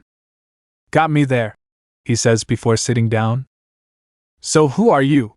He asks me again. Ochaco Uraraka, I'm not from around here. I say, rubbing the back of my head and laughing. Yeah, how do you have powers? He asks as he pulls some of the suit away from his skin to get some air. Well, in my area, in my area we have something called quirks and I have 7 of them. Isn't that cool? I say, smiling awkwardly. What is this, some multiverse thing? He says, laughing. I start, and he looks at me seriously. I was joking, what's with that reaction? He says before his eyes widen. Nothing, I respond quickly with a laugh. Well, anyway, Izuku, what's with the get-up? I ask, looking at his suit. Well, I'm Spider-Man, he says quietly while nervously swaying his arms back and forth. Spider-Man? I question as I raise an eyebrow. Yeah, shoot webs, get bad guys, it's kinda the norm for me, he says. A short silence falls over us. Anyways, can I help you do spider things for a little while because I'm bored? I say, breaking the silence. Well, I'm not really good at working with a team, although Almight and the Ave. I punch him in the gut, shutting him up. What, why? He asks, holding his gut. Come on, weren't you chasing someone? I say, grabbing his mask and putting it on him. Well, yeah, but. No, shut up, come on, geez, Izuku. I say, rolling my eyes and using Black Whip to mimic his swinging. Izuku POV. I'm on top of the highest building in Tokyo, my head feels hazy. I don't know why I was hallucinating last night, was it a dream? Could I be dreaming now? I look at my hand and start to cry. I can't even tell if I'm really awake. Why'd it go wrong so fast, I think to myself as I send a Delaware smash into the air toward the sky to make sure nothing breaks. I sigh. Why doesn't my power feel like it's mine? I think to myself. All to one, I say as I grip my teeth and clench my fist. This doesn't feel like my quirk. I can stop time, that's my shtick. These quirks just showing up, they don't feel like mine. Well, they aren't, they're everyone else's, then why is it called all to one, some dumb name made up by the fifth? I say out loud with a small chuckle. I heard that, kid. I hear the fifth say from inside of one for all. I smile. Kenpiki, it means perfection, egotistical, but if I'm going to be a god, my quirk's name will be perfect, literally. I think to myself with a snicker. Has nothing to do with stopping time, but not like I can't do more than that. I stand up and jump off of the building. I stop time right before I hit the ground. Even if I can do more, it's still very convenient. I think with a smile. I go back to UA. My heart sinks as I see Udada completely collapsed. Izuku, I've been looking for you, Ochaco says, running up to me with a small limp as she cries. Oh, Ochaco? I say, running over to her. What happened here? I yell as Ochaco falls into my arms. He's back, she mumbles before she goes limp. Wake up, this isn't funny, Ochaco, wake up, I say as I slowly shake her. She wasn't lying. I whip my head to the left and see Shigaraki with a smile on his face. What? I killed you, this isn't real, right? I say as I put Ochaco on the floor and walk backwards. He laughs a bit before approaching me. I squint my eyes as he gets close. I feel his hand wrap around my neck and my eyes shoot open. I'm as real as it gets, he says, not losing his grin. Then I guess it's time for round 2. Chapter 41, Is it real or fake? Izuku POV. I use one for all and crush Shigaraki's hand. He pulls it off of me and holds it before smiling at me as the hand regenerates. I feel my head start to hurt. I flinch and Shigaraki pounces at me. He puts his hand on my face, but I use a razor to ensure my face doesn't get decayed. Bastard, he says before punching me in the nose, sending me back into the rubble of what remains from Yue. I look on the ground next to me and see Ida on the floor lifeless. Next to him is Todoroki with one of his arms clean off. My heart starts racing even faster. I get up and back away from them before accidentally hitting something. I turn to see Bakugo slumped against Rubel, dead. Kaken, I mumble before covering my mouth. They're all dead, and it's your fault, Shigaraki says with a sadistic laugh as he runs at me. No, they aren't, I say, turning to run. This isn't real, I think to myself as Shigaraki punches me in the ribs. I throw up blood and see the blood dripping down my mouth. I feel an anger start to build up in the back of my mind. I look over and try switch places with a piece of Rubel. It doesn't work and I smile and start to laugh. Come out wherever you are, I say as I avoid punches from the fake Shigaraki. I know this isn't real, I say in the midst of my fit of laughter. But this is, I hear someone say as a familiar metal-like scarf captures me. I'm back in the Udada dorms. It's half destroyed and I look over to see Aizawa with the rest of the class besides Ochaco behind him. What happened? How did this get destroyed? I say as I see half of the destroyed dormitory. You did it, the class and I were training and Jiro said she heard something near the dorms. We didn't think it'd be you though, he says as he tightens the grip of his scarf. I didn't mean to do this, Aizawa, I say, trying to break out of the scarf. Don't even, what did he put you up to? Aizawa says, getting angry. Who? I ask, confused. Almight, he was exposed for being a fake, and you're his successor, right? Aizawa says. And no, Almight wasn't a fake? I'm not his successor either. I yell back, trying harder to break the scarf off of me. You aren't slick, Deku, Bakugo says in an angry tone. Shut up, Buckhead. Anyways, Aizawa, you know exactly who All Might's successor is, don't play dumb. I yell. Then say who it is. He yells, tightening the grip on my neck, making me start to choke. It's Ochaco, I say, making him loosen the grip. Good, now we know it's you, Midoriya, he says as he starts to smile. Sadly, he starts as the rest of the class disappears behind him. I'm not really, Eraserhead, he says as his face glitches. Go to sleep, he says, pulling out a gun. Wah. He shoots me in the neck and I pass out. I wake up and see the ceiling. Deku, you're up, someone says from next to me. I look to see Bakugo. What happened? I ask, confused. We found you on the floor. You had a bullet in your neck, but luckily you have regeneration. Unlucky though is that the bullet is stuck in your neck because when the doctors try and cut open your neck to get it, regeneration seals back up, he says with a small sigh. I can deactivate it if you want, I say, smiling a bit. Yeah, do that, I'll go get a doctor, he says, getting up and walking out. I make sure regeneration isn't activate and look out of the window. I hear a knock and look over to see Ochaco open the door. She smiles at me. Hey Izuku, how are you feeling? She says to me as she leans onto the side of the hospital bed. I'm fine, I lie to her. She nods. Could you say my name? She asks me. Ochaco? I question, confused. I feel my head start to ache even worse than before. Uraraka, I cut myself off. I raise my arm involuntarily and flick one for all at her. She dodged and started to smile.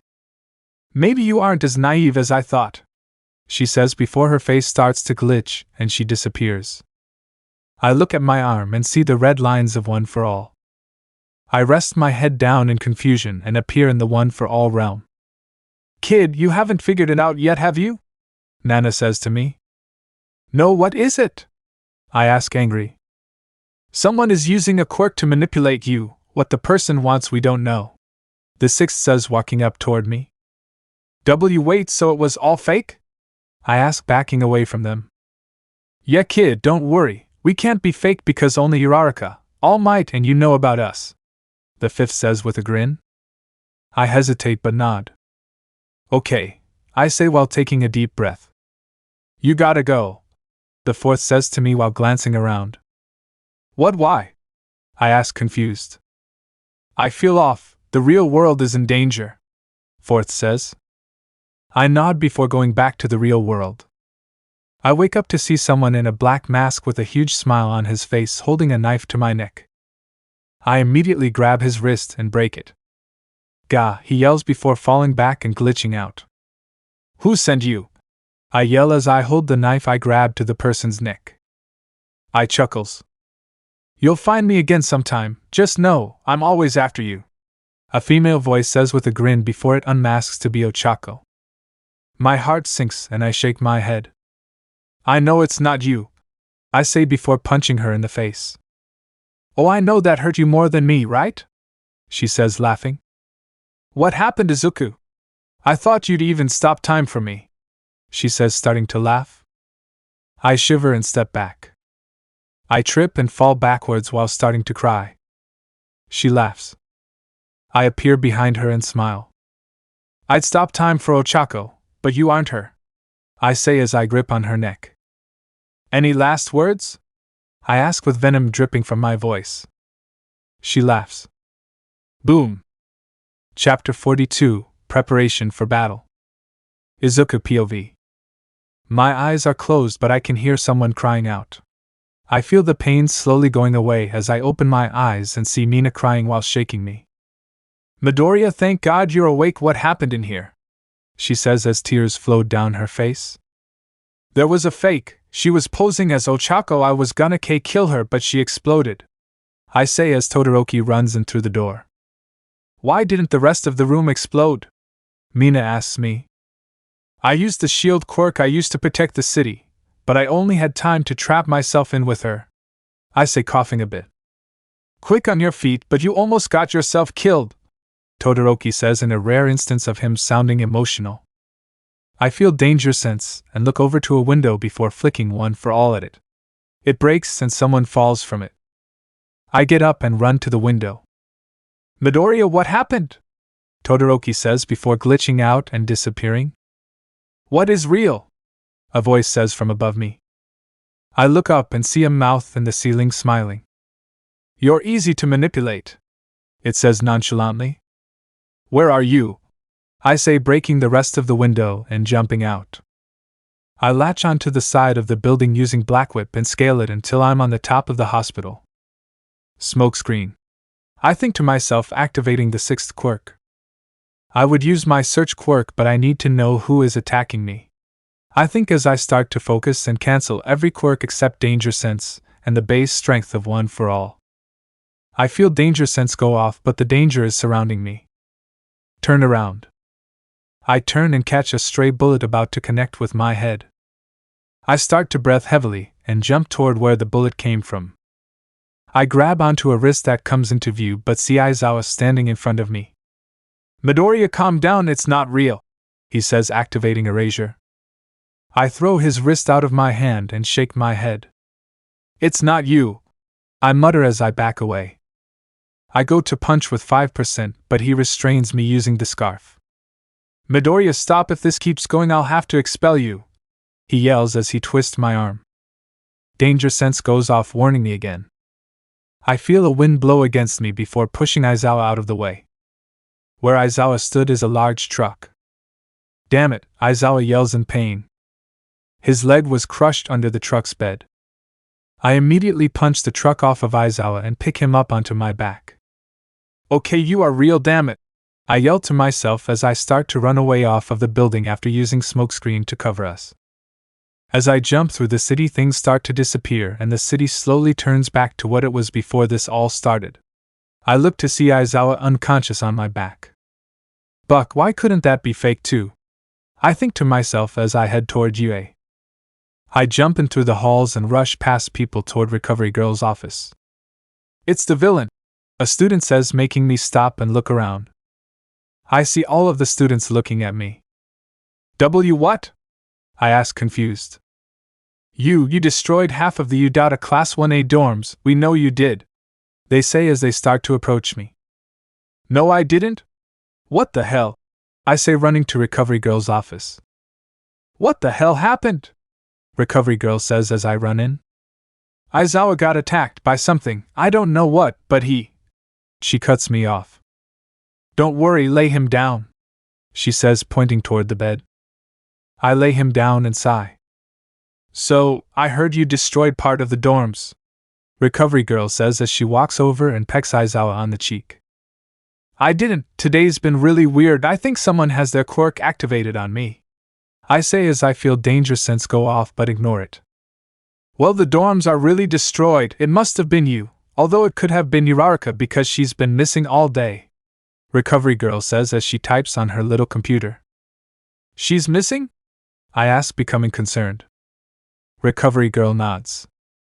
No one has seen her since last night, she says, shaking her head. Seems you and her can't stay out of trouble, isn't that right? She says, turning back to me. I sigh. I guess so, I say before I look out of the window and see the sun start to set. Why are all the students in the school if it's about to be sunset? I ask, remembering students chasing me. Since the dorms were destroyed, then put the school into lockdown, right now you're actually a fugitive, Recovery Girl says. What? Fugitive why? I say, backing up confused.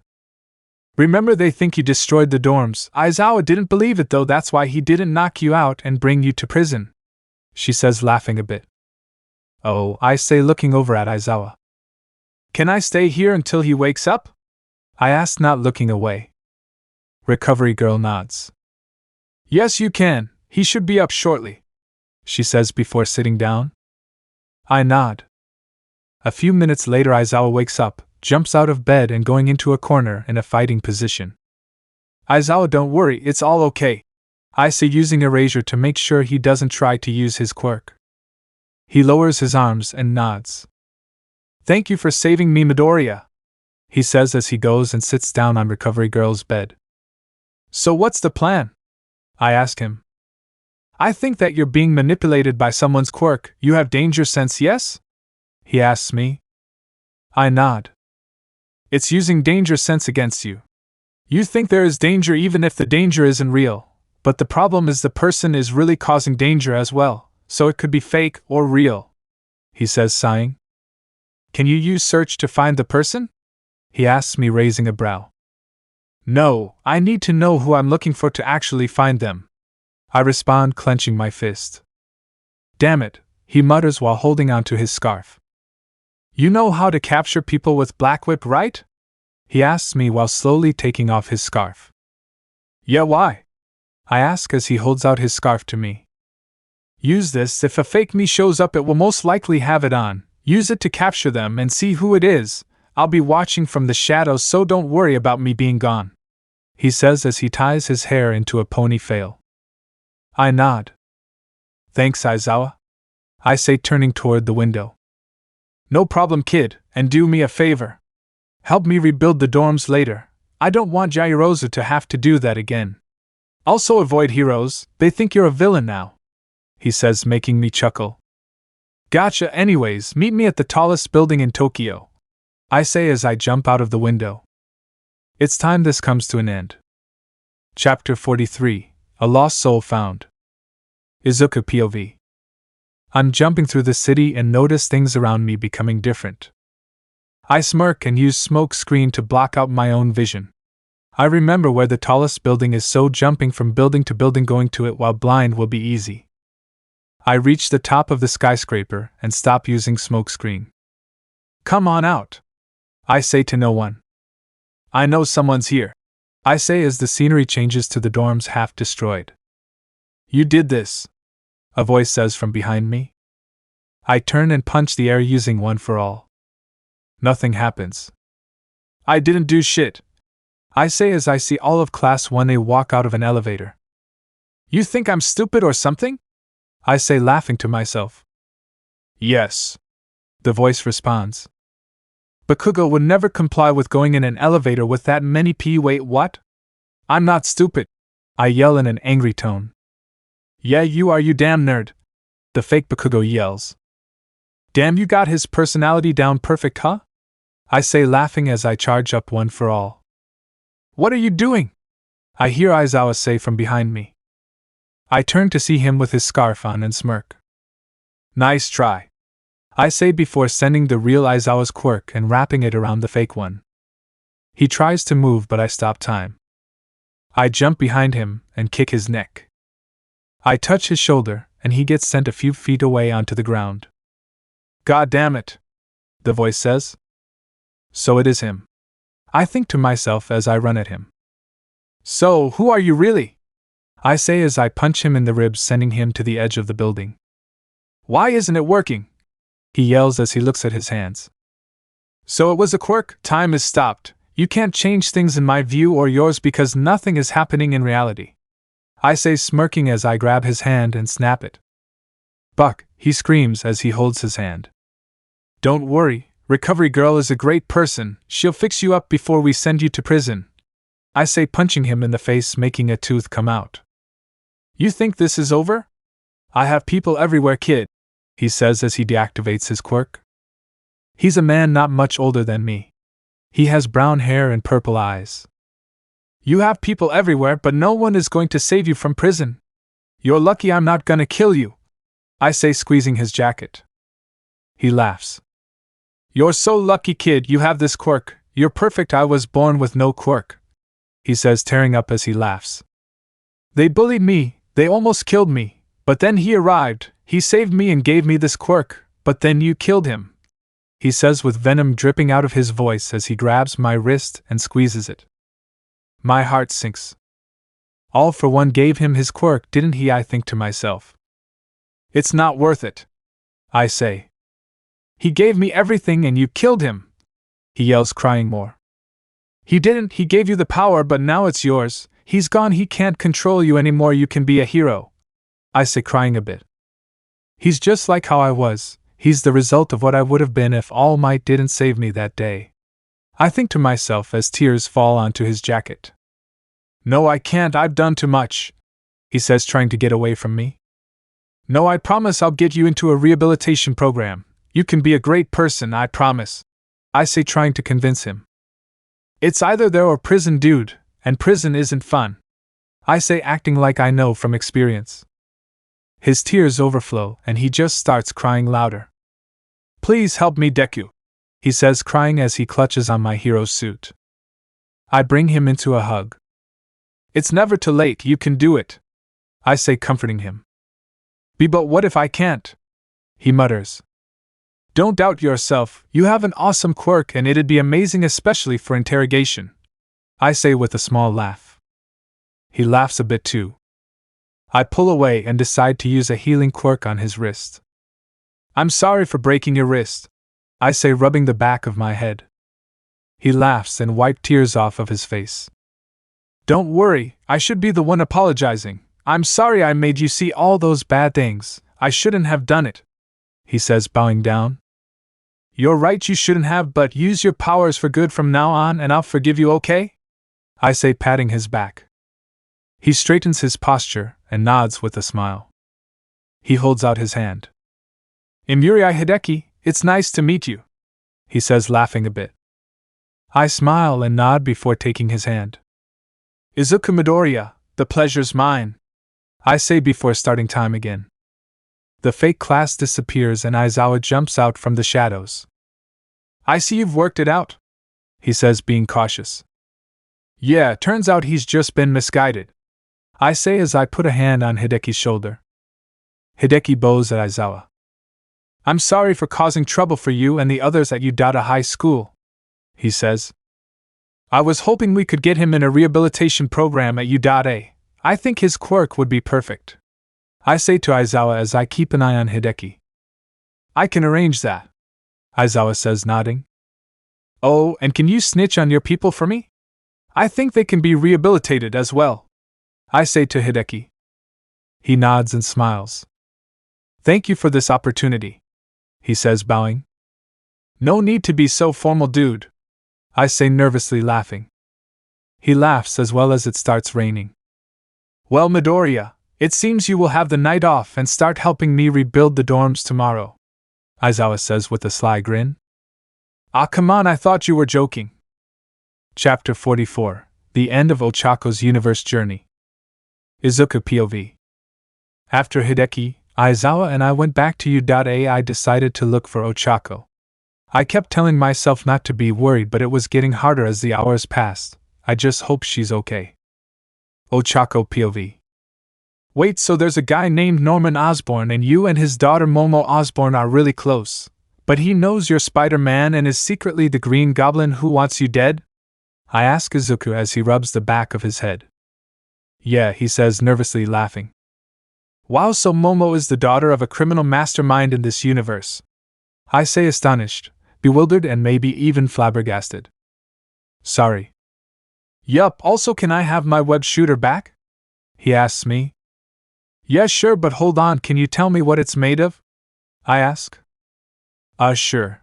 He goes on to explain everything and I nod as I use my Momo's quirk to replicate them. He says as I put them under my sleeves. Oh yeah, I have a quirk where I can create anything as long as I know its materials, I say as I make sure the web shooters are stable. That's a bit much, but alright, he says as he turns back toward the city. Anyways, let's swing, he says, jumping off and doing a backflip. I quickly make myself a duplicate of my mask from my hero costume and jump off behind him. This is great, but I wonder what my Izuku is doing, I think to myself as I swing toward Oscorp behind this Izuku. Heads up, Izuku yells as he swings to the right. I feel danger sense go off, and the web I was using is cut off. I start falling and yawn. I open my eyes again and see this version of Izuku holding his hand out to me. It'd suck if you died in a different universe, wouldn't it? He says with a small laugh. I guess Izuku is always there to save someone no matter what universe I go to. I think to myself as I laugh and grab his hand before using float to stop both of us in the air. Bullets are inconvenient, I say as I catch one that is flying toward me. I let out smoke screen and Izuku grips harder on my hand. Left. He mutters just loud enough for me to hear. I let go of his hand and stop time. I float over and see a person with a sniper in his hand. On his jacket it says, Oscorp, and I sigh. I grab his gun and snap it in half before starting time.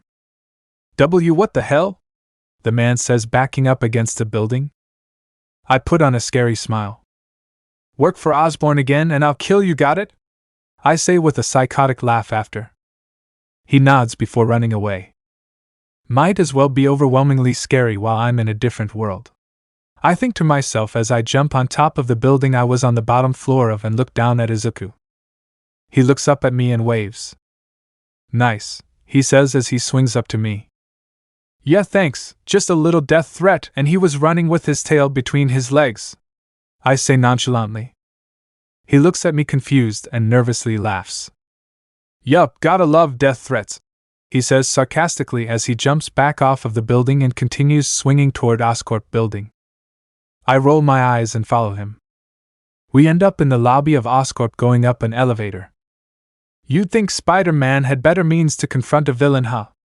Izuku says as he leans against the wall of the elevator. I snort.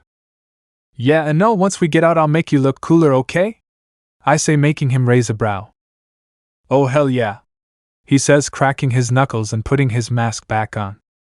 The elevator opens and Osborne is there in the green goblin suit. Izuku, you're here, he says as he throws a green ball into the elevator. I stop time and tap Izuku's shoulder.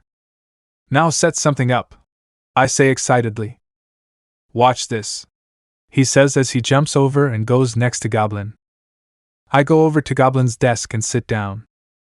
I start time and Izuku sends webs at the elevator as the green ball explodes. Yeah, I think we got him, Izuku says as he turns to Goblin and puts his hand up for a high five. What the hell? Goblin says as he swings at Izuku. Ah, come on, I thought we got him, Izuku says, dodging the swing and laughing. Shut it, Midoriya, Goblin says as he keeps swinging. Izuku keeps dodging and walks toward the lab room. Come on, Osborne, you don't want Momo to find out you're a villain, right? She'd hate that, Izuku says as he roundhouse kicks Goblin into the lab. I stand up and start to question myself. Could I take his quirk if I had all for one? I think to myself as I walk toward the door. As I do, Izuku flies back out and hits a wall. Ah damn, that hurt, he says as he stumbles to his feet. Goblin peeks his head out and has a huge smile on his face. Your time is up, Spider-Man, he says as he jumps at Izuku. Izuku shoots a web at his face and he steps back while scratching it off. Damn it, he says as he sees Izuku jumps at him. I should stop this, or end it, I think, as I slowly walk toward them. Goblin looks over and sees me. Who the hell are you? He says as he slashes at me. I put a shield up where he swung and his hand smacks off of it. What the hell? He says as he tries to punch me again. It's time to leave, the voice that brought me here says. Goblin focuses on Izuku again, and he gets punched so hard the building behind him breaks. Shit, he yells as he falls. I see myself start to glow. I run over and jump out of the building to see Izuku trying to use his web shooters. I use the web shooters I made and grapple onto him before swinging him back up toward me. He grabs my hand as he swings up and we land on the roof of the building. Why, you saved me. Thank you, he says as he hugs me. I laugh. No problem, but it's time I go back to see my Izuku, okay? I say as I fade away. I'll never forget you, I promise, he says, smiling. I take off my web shooters and put them on his wrist. You won't have the opportunity to forget me if you're dead, so go beat the goblin and make sure Momo isn't heartbroken after for me, okay? I say, smiling. He smiles back and nods as I fully fade away. Izuku POV. I sit on Ochaco's bed, a sigh. I looked everywhere, I don't know where she could be. I think to myself as a tear drops down my face. Why are you crying? She asks me from behind. Because I can't find you, and I miss you, I say sadly. I'm right here, you know, she says. Well, I can't wait. What the foo? Chapter 45, Leaving Again. Izuku POV. You're here, I say as I jump up and wrap my arms around Ochaco. Yeah, hey, I missed you, she responds laughing. Where'd you go? I was worried sick, I say, accidentally getting louder. I got teleported to a different universe. It was so cool. I met you, except you were this thing called Spider-Man, she says enthusiastically. Wait, so while I was going through an existential crisis you were talking to a different me, I say with a straight face. Wait, what happened to you? She asks, suddenly getting worried. Well, there's this person named Uraraka Hideki, and he made illusions of Shigaraki, you dying, bunch of other shit, and I couldn't tell what was real until Aizawa found me. For a little while I was a fugitive, and if you open the door you'll see what I did, I say, pointing to the dorm's door. She walks over and opens it to see a huge crater where dorm rooms used to be. Holy shit, all of that happened in one day? She says in a surprised voice. I nod. Today, actually, I say with a shaky smile. Wait, so what happened to the guy who did this to you? She asks me as she walks back over and sits next to me. Well, Aizawa and I baited him into revealing himself, and I found out that he was tricked by All for One into becoming a villain and was born quirkless and bullied for it. I saw myself in him, like I could have been like him if not your father had saved me, I say, looking down and clenching my fist. She leans over and hugs me from the side. I'm proud you didn't kill him or anything like that, she says, slightly fumbling her words. Yeah, I tried, I say, laughing a bit. I don't like this, Izuku, she says to me. What do you mean? I ask as I rub her back. You always being in danger, like I know we're heroes and all, but your destiny is to become a god, and the whole challenge stuff just doesn't sit right with me, she says. Trust me, I've been thinking the same. Putting everyone else in danger because of my father's selfish antics isn't fun, and I don't want to do it, but what's the point of fighting it? I ask while frowning. She pulls back and looks me in the eyes. You determine where you'll be in the future. See, can't you become the aggressor instead of just waiting for him to send people down to fight you? She asks me with tears threatening to spill from her eyes. But didn't you want me to stay out of danger? I ask, confused. I do, but he's up there planning, and even if you try to avoid it, he'll end up killing others, she says, putting her hand on my arm. If I stop him earlier, he won't attack Earth anymore, but if I train and unlock my full potential, then I could beat anything he sends to me, right? I think to myself. I'd rather you face him head on than have you deal with the pressure of everyone here's lives basically in your hands, she says to me as she rubs her thumb on my arm. But what if I can't? He's sending threats that I can barely handle. If he can control them, he's probably hundreds, maybe thousands of times stronger, I say, shaking my head. She takes her hand off of my arm and cups my cheek. Dude, you can stop time, you can boost your own powers as much as you want. You destroyed a planet by accident after just discovering some of those quirks. At this point, it's not about how strong you are physically, it's all about what's going on up here, she says, poking my forehead. I smile. You can do the same, you know, I respond, chuckling. Well, I wasn't tasked with becoming God, so not my problem, she says, shrugging and giggling. I playfully push her onto the bed and she keeps laughing. I stand up.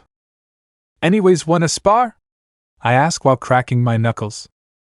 I hear her snort before Black Whip is suddenly wrapped around me and I'm right next to her on the bed again. She snuggles up to my chest and wraps her arms around me as Black Whip goes away. Let's just stay like this for a while, is that okay? She asks as I see her eyes closed. I brush the hair out of her face before giving her a kiss on the cheek. Of course it is, I respond as I hug her. She's right. Not only do you need the physical power to become the god I've destined you to be, you need the mental power as well. Can you handle death? Can you deal with the guilt of causing death? If you can't, you'll never be ready for this spot, I hear the voice in my head say. Can you not? I'm enjoying my time, I think, before waking up inside of One for All. Damn it, I think as I watch Nana walk up to me. Ochaco wanted to talk to you here, she says to me as she points over to Ochaco. Ochaco? I question as I walk toward her. Now he can't hear us, I hope, she says as she adjusts her shirt. Who? I ask confused. Don't you get it? Your dad can hear us from outside, but if we're here he might not be able to, she says, smiling wider as she speaks. I get it, I say, getting giddy for some reason. You're a genius, I say as she nods. So now I think you should travel somewhere that can't put Earth in danger and use boost as much as you can without getting tired and see how much damage a punch does, she says, punching the air while looking at me. Well, why don't you come with me? Maybe you'll unlock more quirks and I can become more durable if someone of my power throws hits at me, you know, I say, hoping she'd join me. She nods. I guess I can make some arrangements, she says, looking down. I can see the smile she's hiding and can tell she wanted to join me either way. Then let's tell the others and find a place, yeah? I say while tilting my head to the left. Sure, she says as she disappears from the One for All realm. I get up out of bed in real life and Ochaco is standing in front of me. Morning, she says with a smile. Oh yeah, we have to play dumb, I think to myself as I nod and smile. Morning, beautiful, wanna go visit Mr. Aizawa? I ask, pointing toward the door. Sure, she says with a nod. Not that dumb, I think to myself as I shake my head and laugh. Let's go then, I say, walking toward the door. I feel Ochaco tug on my pant leg. What? I say, turning around. Sure, change it, she says, pointing at me. What? I say before looking down and seeing drool on it. The hell? I say as I throw the shirt off of me. Sorry, I slept good, you know, she says, nervously laughing. I snort and put on a shirt before we both walk to Aizawa. Hi, Mr. Aizawa, Ochaco says, waving as she walks through the door of his office. Hello, problem children, what can I help you with? He asks, closing his laptop and looking at us. Well, first of all, I love the ponytail, Ochaco says, making Aizawa sigh. I appreciate it, but what do you need? He asks, tapping his knee. Well, we'd like to let you know we want to go somewhere private so we can train. Our power is far too much for Earth, so can we go to another planet and test our full powers? Ochaco says oddly casually. Aizawa blinks a few times before face palming. How do you plan to get to a different planet? He asks with his hands still on his face. We can fly. Remember, Izuku went to space with Shigaraki and he was fine. I don't think he needs to breathe, and since I have his quirk I shouldn't have to either, Ochaco explains quickly. Aizawa nods.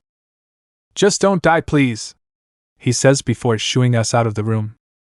That was easier than expected, Ochaco says with a sigh of relief.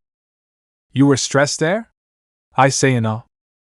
Yeah, I'm just good at hiding it, she says with a small laugh. Anyways, let's go to my mansion and tell Dad. Hopefully he'll take it well, she says, starting to walk away. So causal with the mansion, should I think to myself as I smirk and follow her. We end up at a huge mansion. Here we go, she says, walking up to the gate. This is yours? I ask as my jaw drops. She nods proudly. You know it. Oh, and I forgot to tell you, we got all this money from Dad and I helping save the city, so you have much money to claim at the city hall, she says causally as she puts in a pin to open the gate. Am I gonna be a millionaire? I yell as I follow her on to the property. Maybe, she says, giggling. Ochaco, you're home, a woman says from the garden to our left. Hi, Mom, Ochaco responds, running up and hugging her. How are you, sweetie? Ochaco's mom says to her. I'm great, oh yeah, finally, she says, running over to me. This is Izuku, she says, grabbing my hand and dragging me toward her mother. Hi, I say nervously. She bows down in front of me. She cuts me off. Thank you for all you've done for my family and the world, she says before standing back up and smiling at me. It's no problem. I wouldn't be anywhere if it weren't for your husband and your daughter, so it's the least I could do, I say, scratching my face and smiling. Still, thank you very much, she says, smiling as she shakes my hand. No problem, I respond, smiling at her. Anyways, Mom, we came over to talk to Dad. Is he home? Ochaco asks her mom. Yeah, I believe he's doing office work at the moment, but he wouldn't mind a break, her mom responds as she picks up her water barrel. Thanks, Mom, talk to you later, Ochaco says as she grabs my hand and starts running to the front door. It was nice meeting you, I yell to her mother as she drags me inside. We navigate the huge house and she brings me in front of a huge door. She opens it and there is Almight on his computer. Ochaco, hello there, he says before looking at me.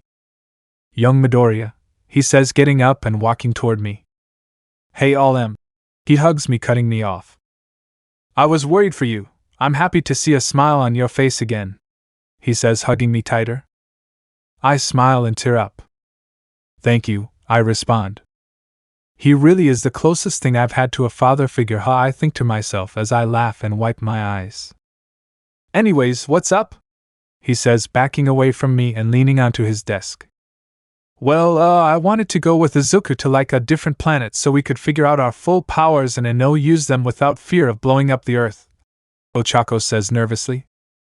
All Might blankly stares at us. Won't you like die? He says, confused. No, we don't need to breathe, probably, I say with an awkward smile. Look, do I want to let you go? No. Will I? Yeah, but Izuku Midoriya, if something happens to my daughter, I will personally dig your grave, All Might says, staring at me with a death glare. I don't really think you can, I think to myself before shaking my head. Yes, sir, I say, saluting toward him. Okay then, go for it, but be safe, and if you find any aliens, don't interact with them, please, All Might says while looking astounded that he has to put down these rules. Okay, Dad, thank you, Ochaco says, grabbing my hand and running out of the mansion. Shouldn't we tell the class we're leaving? I say as she walks with me. What do you think I'm doing, dummy? She says as she laughs and speeds up. Is that Deku? I hear a boy's voice say. I look over and see a little boy with a costume of my hero's suit next to his mother.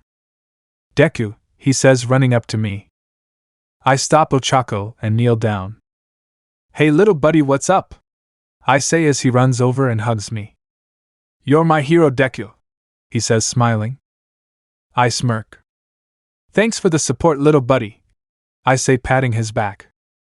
Thank you, Deku, he really appreciates you being so nice, the boy's mother says, holding her hand out. I shake her hand and kneel back down to the boy. Hey bud, I gotta go, but it was great meeting you, I say, holding out my hand for a high five. He high fives me and nods. Bye bye, Deku, he says as he holds his mother's hand and walks away. That was humbling, I say as I turn back to Ochaco, who has her cheeks puffed. Didn't even see me, she says jealously. I chuckle.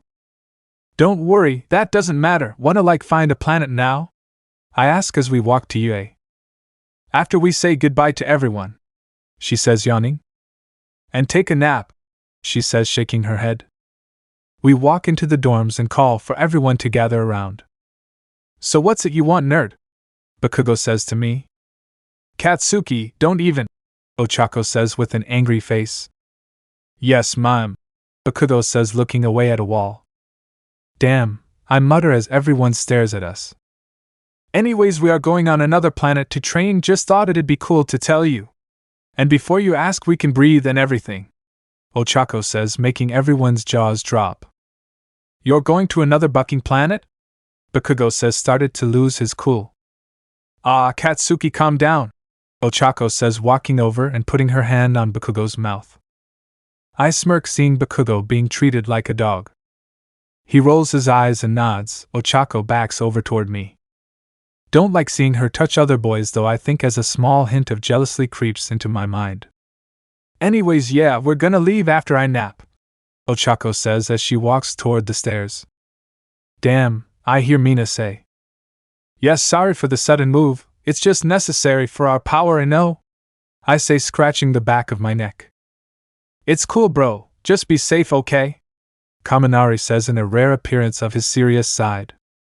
Yeah, as long as you're safe, I'm cool with it, Kirishima says with his signature smile. Just don't die or anything, Bakugo says quietly. Does Bakubro actually care? Kaminari says smirking. Shut up, man, of course I care, Bakugo says as he starts to walk away. My eyes widen and a smile creeps onto my face. I guess Ochaco really knocked some sense into him, huh? I say to no one in particular. Oh, you should have seen it, she manhandled him, Jiro says, walking up next to me. It was scary, Siro says, shivering. I smile and look back at everyone. I know most of us don't talk much, but I'll miss you all, I say, putting my hand out in a fist. So manly, Kirishima says with tears flowing down his face as he puts his fist out to mine. Midobro, it's been great, Kaminari says, also putting his fist against mine.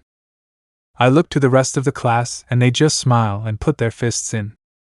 When you come back it'll probably be class 2A, Ida says with a small chuckle. Yeah, we're getting old, huh? Kirishima says, wiping tears off of his face and laughing. I nod. Anyways, I should go take a nap too, tomorrow we can really say goodbye, I say, pulling my fist away and turning around. I walk to Ochaco's dorm and open the door to see her laying down facing the wall. I walk over and lay down next to her. I close my eyes and try to sleep but hear a sniffle. I open my eyes and see Ochaco looking at me with tears in her eyes. I immediately sit up and put my hand on her cheek. What's wrong? I ask as she sits up and hugs me. I'm gonna miss everyone, she says with a small hiccup as she starts to let out her crying. You don't have to go if you don't want to, I say while rubbing her back. But then I'll miss you, she says, crying but laughing a bit. I smile and embrace her hug more. There's no need to miss me, I'll always be able to see you inside of One for All, I say, brushing hair out of her face. That's not enough, I need this, she says, squeezing on me. What do you mean? I ask as I back up a bit and look her in the eyes. I need you in the flesh, you're just everything to me and I can't have you leave after you just came back to me, she says as she leans in closer to my face. Izuku, you gotta understand I love you, she says as she puts her lips on mine. She pulls away after a minute and smiles.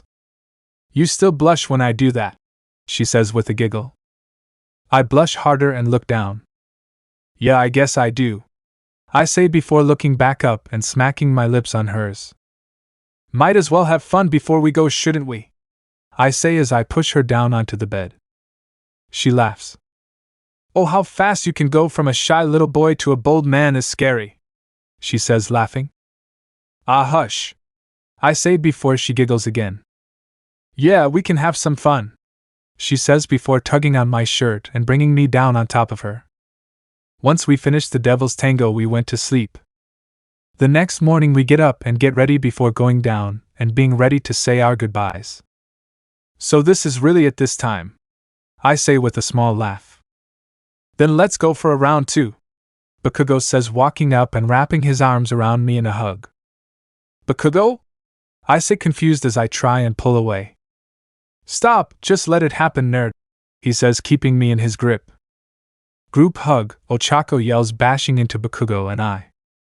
Everyone joins the hug and I start crying a bit. Class 1A, we will reunite one day, Ochaco says as the hug breaks up. Yeah, we all yell in unison. Ochaco and I walk outside and look up into the sky. She grips onto my hand. Ready for this? She asks me. Nope, but there's not time better than now, I say, not looking at her. Time to find a new planet. Geez, I'm gonna miss everyone. Chapter 46, Izuku and Ochaco's Training. Izuku POV.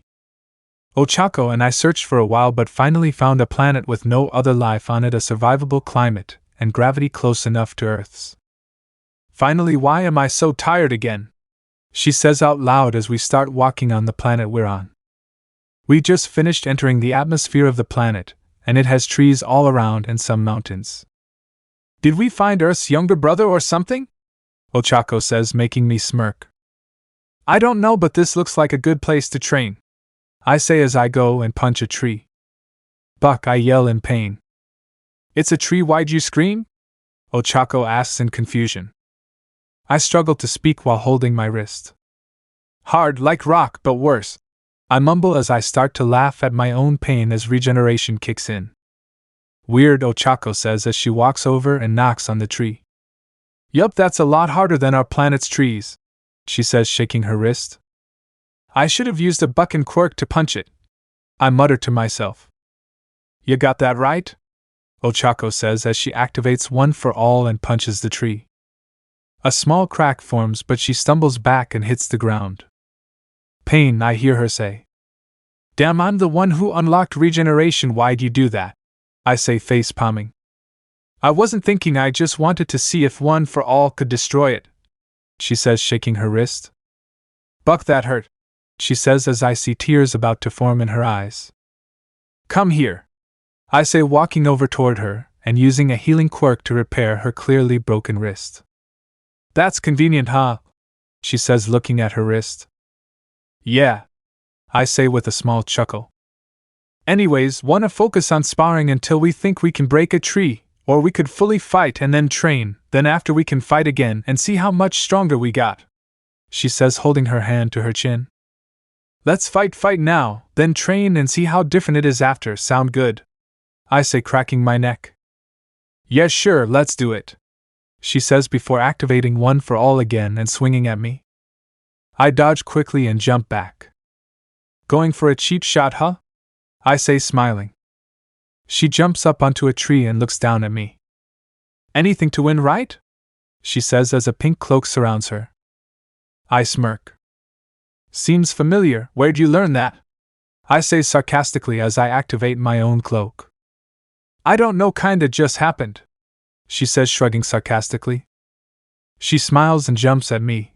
I jump straight back at her and activate my boost quirk. I throw my fist at her, but she dodges and punches me in the gut, sending me flying back into one of the trees. I feel my back crack and groan. I stumble to my feet and look toward Ochaco. She's not where she was. Think I'm going easy or something? She says from behind me as she kicks me in the back. Gah, I yell as I spit up blood and fly into another tree. That one must have hurt, Ochaco says. I open my eyes and see her charging at me again with her fist out. I hear a small crack and look over to see a branch falling from one of the trees. I quickly switch with the branch and see Ochaco punch down, creating a small crater filled with smoke. "Ah, where'd you go?" I hear her say faintly. I activate a lightning quirk in my hand and jump down toward the crater, smashing my fist in the middle. Once the smoke clears, I look down and see Ochaco gone again. Danger sense goes off and I dodge the branch I switched with earlier. "Nice dodge," she compliments. Even though Ochaco had no bad intent, the effects of me boosting my quirks made it so anything that could hurt me would activate danger sense, unless it's a pebble or something soft and small. I see her panting but also smiling. I smile back and spring toward her. She starts to jump from tree to tree and I follow her. She disappears behind a tree and I stop and jump down toward the base of a tree. Suddenly Black Whip wraps around me and I see Ochaco swinging around the tree, trapping me onto it. She lands in front of me and I try to move but can't. She smirks at me. "Learned that one from a buddy of mine, it's nice, right?" she says as she punches me in the gut. "Sadly it's not as cool as theirs was, but what can I do, there in a different universe?" she says, laughing as she strengthens the grip on me. "Did they also teach you how to say an unnecessary amount of quips in a fight?" I say, tormenting her. She laughs. "Bingo," she says, flipping up into the tree. "Didn't think this fight would be easy," she says as she releases Black Whip off of me. "Let's really fight," she says, jumping back down and getting in a fighting stance. I smirk. "You'll regret that," I say as I swing at her. She blocks with her forearm and kicks me in the ribs. I stumble to the right and she trips me. "Okay, maybe you won't regret it," I say as I fall onto the ground. She laughs. "You know, when you were in a coma I didn't just sit around and do nothing," she says as I get back up and dodge a punch from her. "Yeah, I learned that the hard way though," I say while she kicks me in the shin. I wildly swing and she uses Black Whip to maneuver under my legs and stand up behind me. "Stop trying to be pure strength, you're easy to play around," she says. I turn around and see her swinging around a tree. She lands on my shoulders and starts choking me with her thighs. "You know, in any other scenario I'd love to be here, but not when I'm getting choked out by you," I say as I grab her legs and fall backwards, making her hit her head on the floor. "How cute," she says as she wraps her legs around my neck and uses Black Whip to wrap my legs together. I use Black Whip, but hers overpowers mine and I lay there choking. I tap her leg and she lets go. "Tapping out already? I was just starting to have fun," she says, switching her mood from feisty to cute and cuddly. I cough a bit as color returns to my face. "You're bucking scary," I mutter as she helps me stand up. She smiles. "Of course, did you really think I didn't have that side when I was the only one who could scare the shit out of Katsuki?" she says, laughing. Yeah, fair point," I say, holding my throat where she was choking me.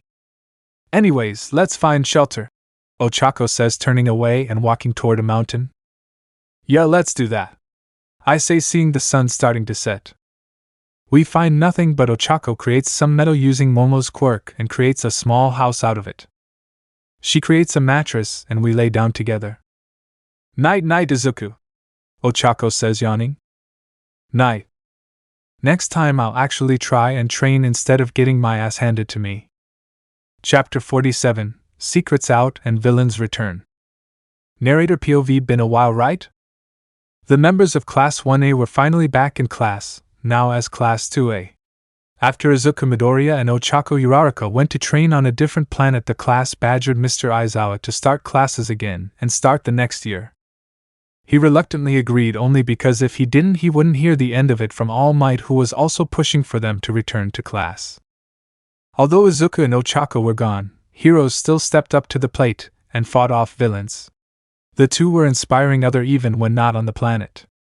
Most people were disappointed that they left even if they didn't know it. Although some were disappointed for the wrong reasons. "God damn it," Stain yelled as he ripped his blade out of a random hero's arm. "Stupid hitch," he says as he walks away from the bleeding out hero. "Stain, you seem to be in distress," Hawk says from behind him on a roof. "What do you expect? That damn girl left the bucking planet. She told me she would be a hero out here, and for months she kept her promise. Now that she left, all bets are off." Stain responds to him as he starts to jump away. "Now save that stupid hero too," Stain says as he disappears into the night. Hawks does just that and helps the smaller hero get to a hospital. Looks like Stain is finally a full-fledged villain again, Hawks thinks to himself as he goes to meet up with fellow hero Endeavor. "Engie, how's it going?" Hawks says as he walks up to their meeting spot.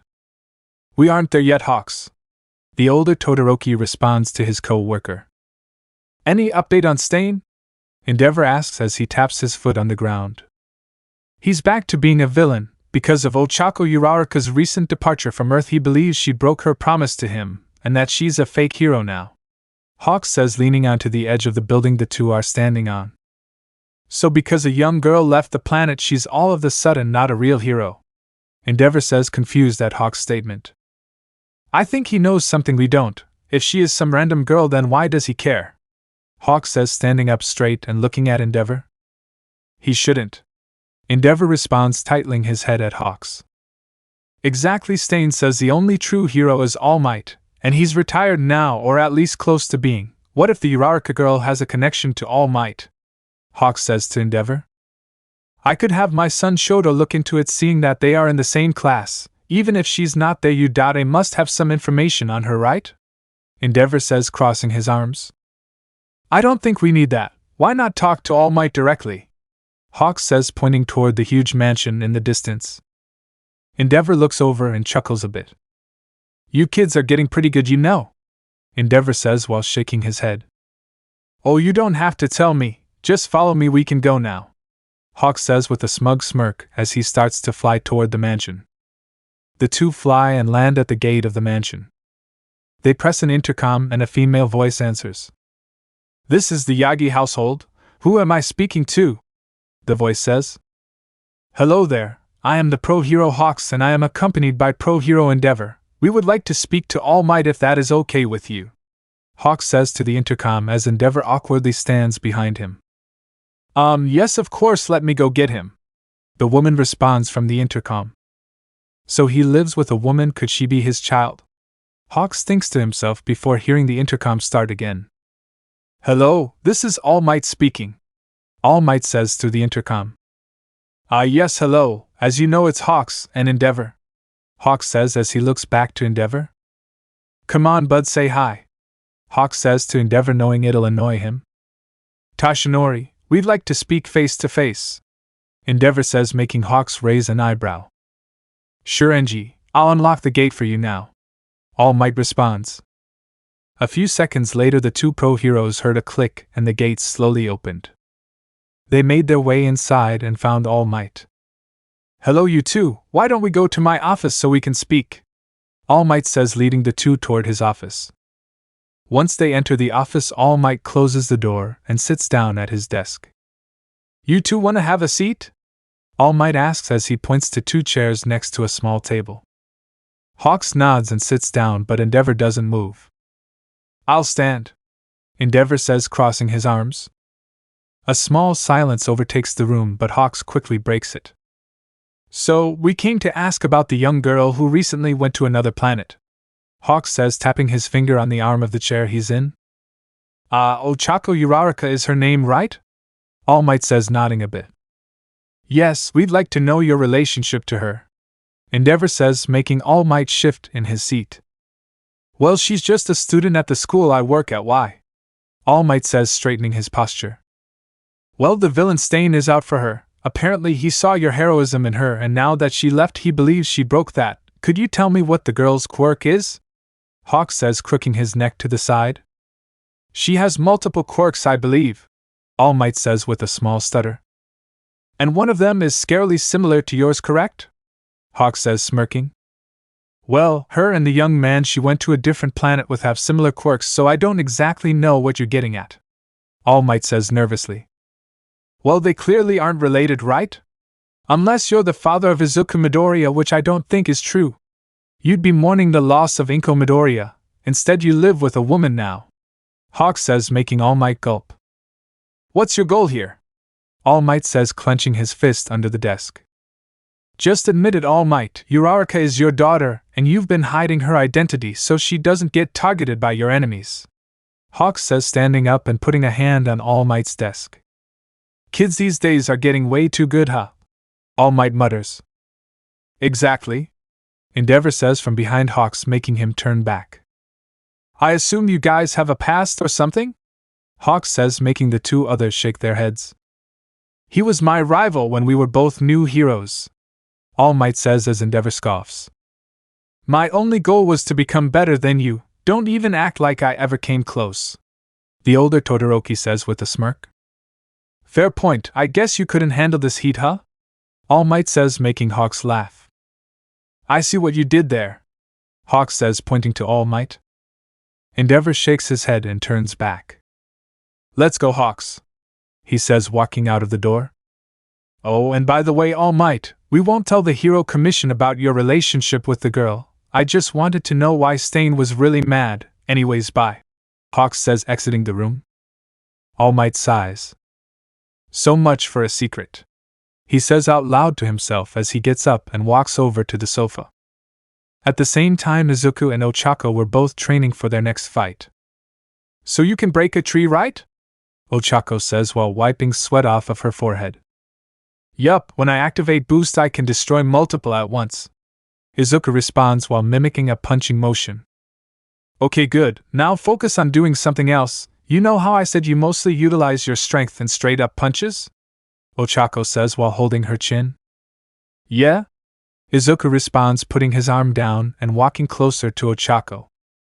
Try and do what I do. If you learn to be more agile you won't have to use as much power, which can also make you use less stamina, you know, Ochaco says, smiling at Izuku. He smiles back and nods. Got it, Captain, he says, saluting and turning back toward his side of the boundary. The two set up sides of a forest to use to train, just so they didn't hurt each other. See you later, dork, Ochaco yells as she turns back toward her side. The two went back to training. On Earth with Stain, things were getting worse. Where are the rest? Stain says to a figure standing in the shadows. They'll be here soon, calm down. The person responds, making Stain even more angry. Don't tell me to shut up, he responds, making the figure smirk. Shigaraki thought he could control me, but he couldn't. What makes you think you can? The figure says, making Stain flinch. Shigaraki is dead, and I can paralyze you if I stab you once, Stain retorts. The figure snorts. He couldn't decay me, what makes you think you could stab me? The figure says, walking into the light. You can't stab someone whose real body you can't see, right? He says, laughing. Two more people show up at the hideout. Ah, Dalby, Lady Nagant, you've finally arrived, the man says, greeting the two. It's been a while, Kurogyri, Dalby states with a devilish grin. Kurogyri smiles even though the others can't see it. That it has. Chapter 48, Rematch? Izuku POV. I don't know how long it's been since Ochaco and I arrived on this planet compared to how long it's been on Earth, but we're hoping not too long. We destroyed most of the forest on the planet we found and think we're ready to finally have our rematch. So, now that you know how to dodge and utilize other strengths besides your main, let's fight, Ochaco says smugly as she throws her hands up. If you're ready, sure, I respond with a smirk. I turn away and start to walk back. I use last fight's experience and turn around quickly. She isn't there. I hear her snort and look around. You think I'm that stupid? She says to me while laughing. I spot her in one of the remaining trees and start to use a lightning quirk in my hand and jumping toward where I see her. I punch at her but only feel the connection of the tree. Come on now, I thought you were able to be more movement-based than pure strength in your quirks, Ochaco says, appearing next to me and legs sweeping me. I fall onto the ground below the tree.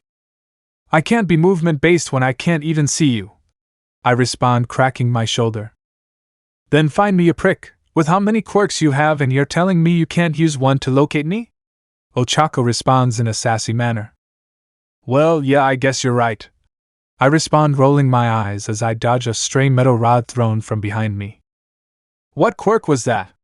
I ask, confused as I pick up the rod. Oh, it's Momo's, and I have a really good memory, Ochaco responds as two more metal rods fly at me. I catch both of them and smirk. I feel a sharp pain drive through my chest. Nice catch, Ochaco says as I turn to see her while another rod is stuck through my stomach. Not cool, dude, I say as regeneration heals me but keeps the rod lodged inside of me. Looks painful, Ochaco says with a snicker. Nah, you get used to it, and no? I respond, swinging at her. She dodges under me and kicks the rod to the left, making it rip through me slightly. Regeneration easily heals it, but it knocks me onto my side. Come on, stop swinging so predictably. I feel like more of a teacher than training partner, Ochaco says, rolling her eyes. Then teach me, I say with a grin. She pauses. What? She says, trying not to laugh. It was my poor attempt at a cool quip, okay, I say while walking toward her. At least you admit it was bad, she says, shrugging as she walks back away from me. You want me to fight smarter, not harder, sure, I think to myself as I start to run at her. I start to throw a punch at her, and she scoffs before catching it. I smirk and grab her shoulders before pulling her closer to me, impaling her with the rod she lodged into me.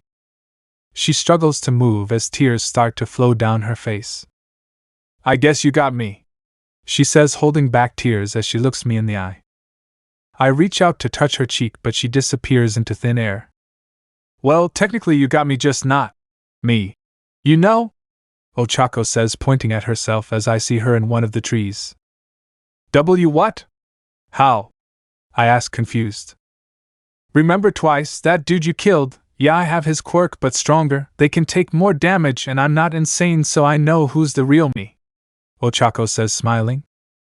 But wanna know what this means? Another Ochaco says from behind me. I turn to her, and she smiles seductively. I win, Another says as she makes ice form onto the rods still lodged inside of me. Regeneration can't work because I'm frozen. Forfeit, I wouldn't want to hurt you even more, Ochaco says, holding a blade to my neck with a straight face. I close my eyes and raise my hands.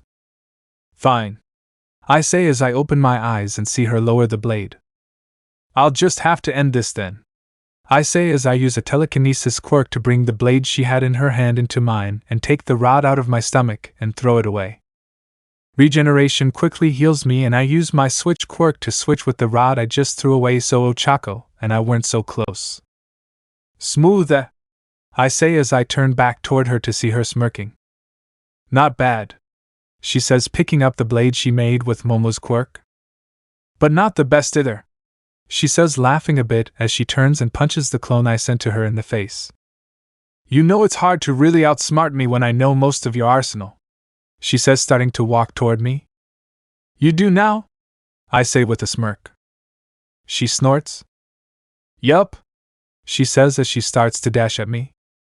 I start to form a ball of fire behind my back and rip off a metal part of my belt. I throw it at her, and she dodges before scoffing. Nice shot, she says. I switch with the metal piece and try and swing the ball of fire down onto her. She easily dodges and uses ice from her foot to freeze my right hand. You know stealth isn't your forte, she says, smirking. What? I say, surprised. It's fire, Izuku. I could see the smoke from behind you and heat around us got higher. Not only that, but the switch quirk is something we can both use, and I know you aren't stupid enough to just throw a small piece of metal at me, she says. I also caught on that you were thinking, so I had ice form at my feet while walking and you didn't even notice. Be more observant, or you'll die in battle, she says, helping me up off of the floor and unfreezing my hand. Yeah, I mumble. You know I don't see why you aren't gonna be the god here. You're a lot better at this stuff than I am, I say, frowning. She pulls my chin up to face her. I mean, yeah, but still it's your destiny. You'll be able to fill those shoes, I promise. You'll reach a level I never could. Maybe, I'm not sure actually, she says, quickly questioning herself. I chuckle and rub the back of my head. Yeah, I guess, I mutter as I look back toward Earth. As I do, I see orange all over the earth. My heart slowly sinks as I tap on Ochaco's shoulder. I guess they didn't wait for you, huh? Ochaco says as she starts to run toward our little home base. Chapter 49, Back to Earth. Narrator POV. Class 1A was grouped up on top of the Udata dorms along with Aizawa. They've made their move, Aizawa says, looking back to the class. Let's kill EM, Bakugo yells with small explosions in his hands. Chill, bro, Kirishima says, patting his shoulder. Shut up, both of you, we stick together, especially you, Aizawa says, pointing to one of the students. Of course I will, Shinso says, smirking. The main building of Udate had been evacuated. The pro heroes were leading their classes into battle. No one knew who started the war, but they knew who would finish it. In an unknown location, 3 people were talking. Dabi, you've been in a fight with Deku, yes? Kurojairi asks. I was. Kid knocked me out cold though, and he killed Toga and twice in cold blood. He only left me alive to be captured another hero named Shoto. Dabi responds, smirking. Nagant? What about you? Kurojairi asks. He didn't kill me either, if that wasn't obvious. He told me I could be a hero or some shit like that, she says as she rolls her eyes. So he has a god complex, huh? Thinks he can decide who dies and when, Kurojairi says, smiling. Don't ask how he smiles, just go with it. Let's take away that complex. How will he react when he's not in control? Kurojairi says, adjusting his tie. TCH, yeah, kid will probably kill us all. Speaking of killing senselessly, where's Stain?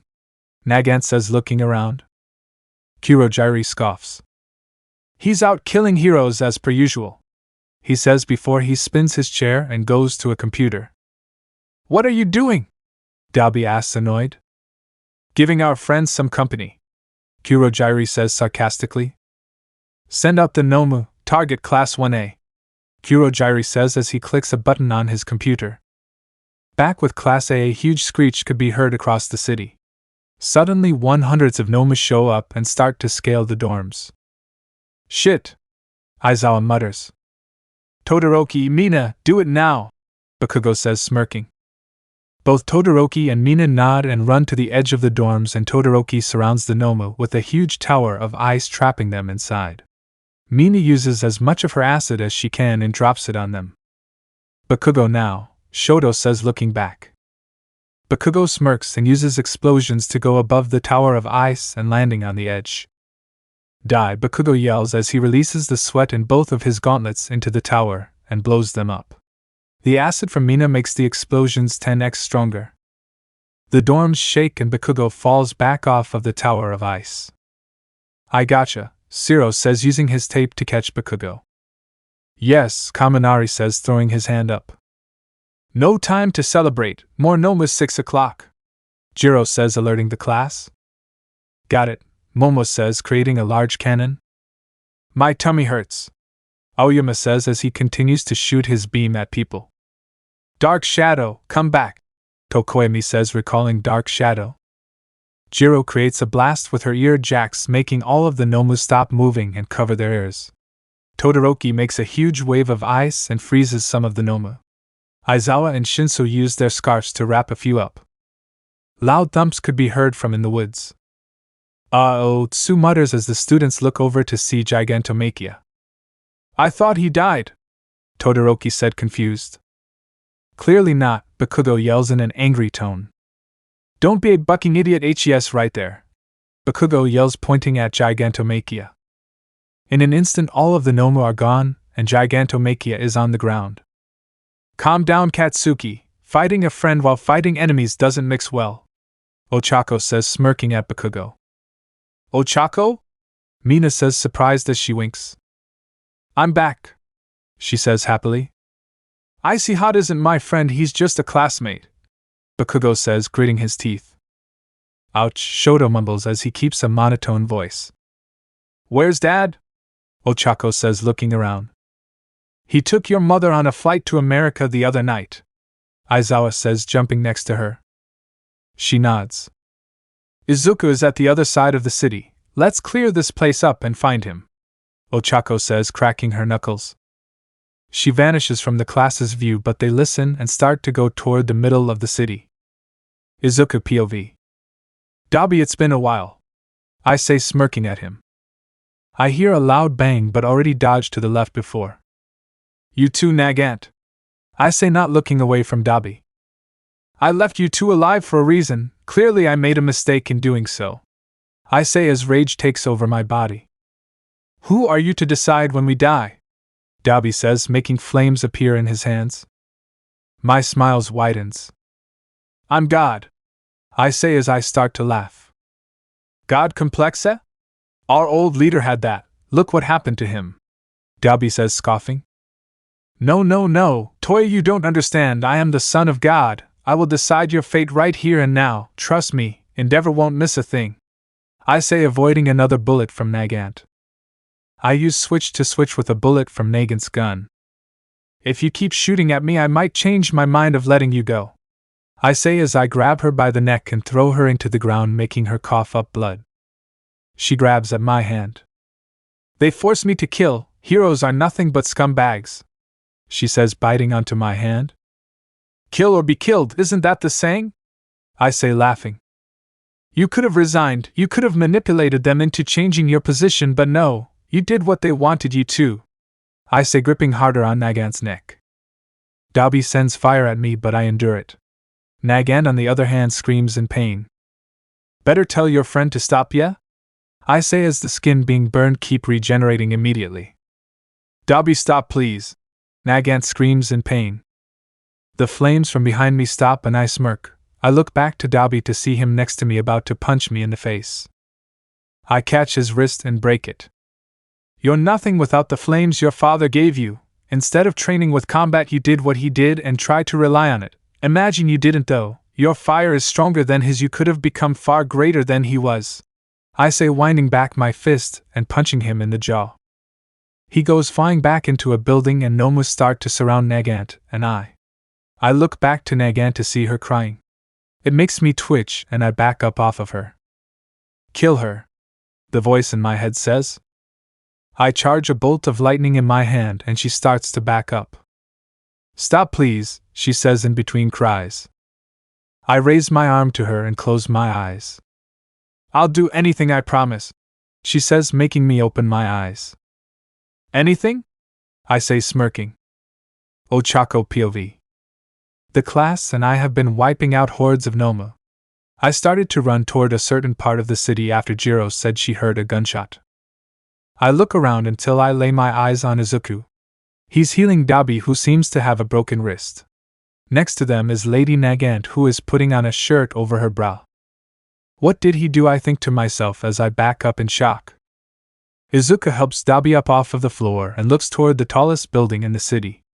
I see him mouth something out, and they all run toward it. My heart starts to beat fast. Is he a villain? Why was she half naked? My thoughts get cut off by a hug from behind me. You're okay, Katsuki says, rubbing my head. I really hope so, I say as a single tear rolls down my face. Chapter 50, The Beginning of the End. Izuku POV. Thanks for stitching me up, Nagant says from next to me. Same here, I guess, Dabi mutters, making me laugh. No problem, I respond as we all look down to the Noma filling the city. In the distance I spot Class 1A and smile. I forgot you're part of that group of brats. You and some girl are way too good for that class, Nagant says, aiming her sniper at them. Shoot and I kill you, I say seriously, making her slowly unscope. I wasn't gonna, chill, she says, rolling her eyes. The only reason we're on your side now is because you threatened to kill us if we didn't join you, Dabi says, sighing. I chuckle. Yeah, that's true, I respond as Nagant starts sniping Nomu in the brain. My danger sense goes off and I tackle Nagant away as an explosion happens next to us. Dabi went away himself. Damn Deku, a familiar voice says. Kaken? I say, confused as I get back up. Why do you join the villains? Bakugo yells at me. I didn't, Kaken, I forced them to help, I yell back. Is that true? I hear Ochaco say as she's holding a blade to the back of my neck. Ochaco, I swear, what do you think would make me do that? I say, putting my hands up. Let him go, Nagant says, aiming a sniper at Ochaco's head. I find it ironic, Ochaco, you're holding a blade to my neck as if I don't have a regeneration quirk, I say, smiling. I hear her giggle a bit. That wasn't funny anyways. Why did I see this hitch putting a shirt back on? Did you cheat on me? Ochaco says, getting serious again. No, I'm not stupid. Why would I cheat on you? I say, looking at Bakugo and rolling my eyes. Also, it's because while I was making them join me, Dabi shot his flames toward me and burned her as well. Clothes don't do so well with fire on them, I say, looking back at her. I feel the blade go away off of my neck and I turn around to see Nagant lower her sniper. Now that the interrogation is over, can we go kill some Nomo? Dabi says, making us all look over at him. What? I'm not trying to die to this idiot's hands, he says, making a gesture toward me. Ochaco side-eyes me, but before she can say anything, Bakugo yells at us. Let's kill some Nomu, he says, smiling. Dabi smirks at him and nods. Let's go, boom boom boy, Dabi says as they both start to scale down the building. Narrator. Izuku, Ochaco, Bakugo and the villains make their way through the city. They were taking out Nomu and slowly started to notice they weren't coming out. So I assume whoever is in charge sent them after me? Izuku says to Dabi as they fight back to back. Yeah, I'm not sure how many are left though, Dabi responds, ducking under a beam from Izuku. Why do they think some stupid Nomu are gonna kill me? I killed your old master, is this guy any different? Izuku says as he watches Ochaco have a pink coat of energy surround her. Don't ask me, man, boss probably has something up his sleeve, Dabi says, laughing a bit. Like Gigantomachia? I already knocked that thing out, Ochaco says, butting into the conversation. Dabi freezes and looks over to her. So that was you? Damn, Dabi says before starting to fight again. Ochaco chuckles. Deku isn't the only one who could kill your master, she says, dodging a fire quirk and slicing another Noma's head off. What's your quirk anyways? Nagant says, jumping down next to Ochaco while using air walk. Which one do you want to know? Ochaco says, smirking. It's Kampiki. We both have the quirk and can access any quirk on Earth when we reach full potential, Izuku says, butting in. How the buck do you guys have the same quirk? Dabi says. Long story short, my quirk has a quirk to transfer quirks and copy them, so I gave it to her. Izuku lies. Bucking nerd got a overpowered quirk, Bakugo says, blowing through 5 Noma. Izuku smirks. Leave her, a voice says in Izuku's head as it starts to throb. Dad?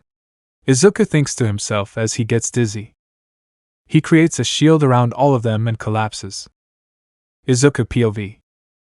It's almost time, Izuku, the voice in my head says. I won't let you take over, I respond to the voice. It's inevitable, you'll be just like I am, and someday, you'll pass on this title as well, the voice says with a small laugh. What if I refuse? I say, clenching my fist. All you love will perish, I'll have another child with another useless woman and history will repeat itself, the voice says, laughing. I will come down to Earth soon and bring you back here. Make sure everything is in tip-top shape for me, boy, or you'll regret it, the voice says before I wake up on the floor. Get up, Deku, I hear Bakugo yell. Are you okay, Izuku? Ochaco says as the force field around us collapses. My mind raced with thoughts of my father coming down to Earth. I stand up and grit my teeth. All I wanted was to be happy, to be a hero like Almight, but he ruined it, I think, as a tear flows down my face. The green cloak of energy appears on me.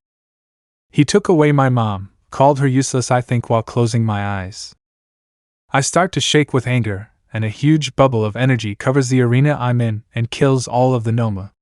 I avoid civilians and the rest of the class. I won't become a god, I think to myself. I use search and see 2 figures under the city. I punch down through the earth and right to where they are. It's Stain and Kurogyri. Stain goes to stab me, but I deflect the blade with my forearm and knock him out cold. I grab Kurogyri by his only visible body part and crush it. I smirk to myself and look to the sky. I'll kill one. Chapter 51, The Deep End. Ochaco POV. Izuku jumped out of the big crater with a huge smile on his face. He looked crazy. I took out the threat, he says, laughing a bit. Who was it? Aizawa says, appearing next to us along with the rest of the class. Our old pal Kurogyri, and your old pal, Stain, Izuku says, looking at me with a death glare. What? I say, scared. If only you took him out when you had the chance, but no, you left him here because of his stupid philosophy, Izuku says angrily as he turns back to Aizawa. They're at the bottom of this pit. I assume they broke villains out of Tartarus again? Bucking useless security system, Izuku says as he rolls his eyes and jumps away using One for All. What's up with him? Dabi says, making the class's attention go to him. Aren't you a villain? Kaminari says. Shut it, Pikachu. Anyways, Shoto, I see you're doing well, Dabi says, smirking. Toya, why'd you do it? Shoto says with a straight face. Dabi scoffs and turns to walk away before Aizawa's scarf wraps around him. Deku might have let you leave, but I sure as hell won't. Same with you, Nagant, Aizawa says, erasing Nagant's quirk and getting the class to apprehend her. Izuku POV. Useless woman, I think to myself as I clench my fist and walk into the grounds of Tartarus. How dare he call my mother useless?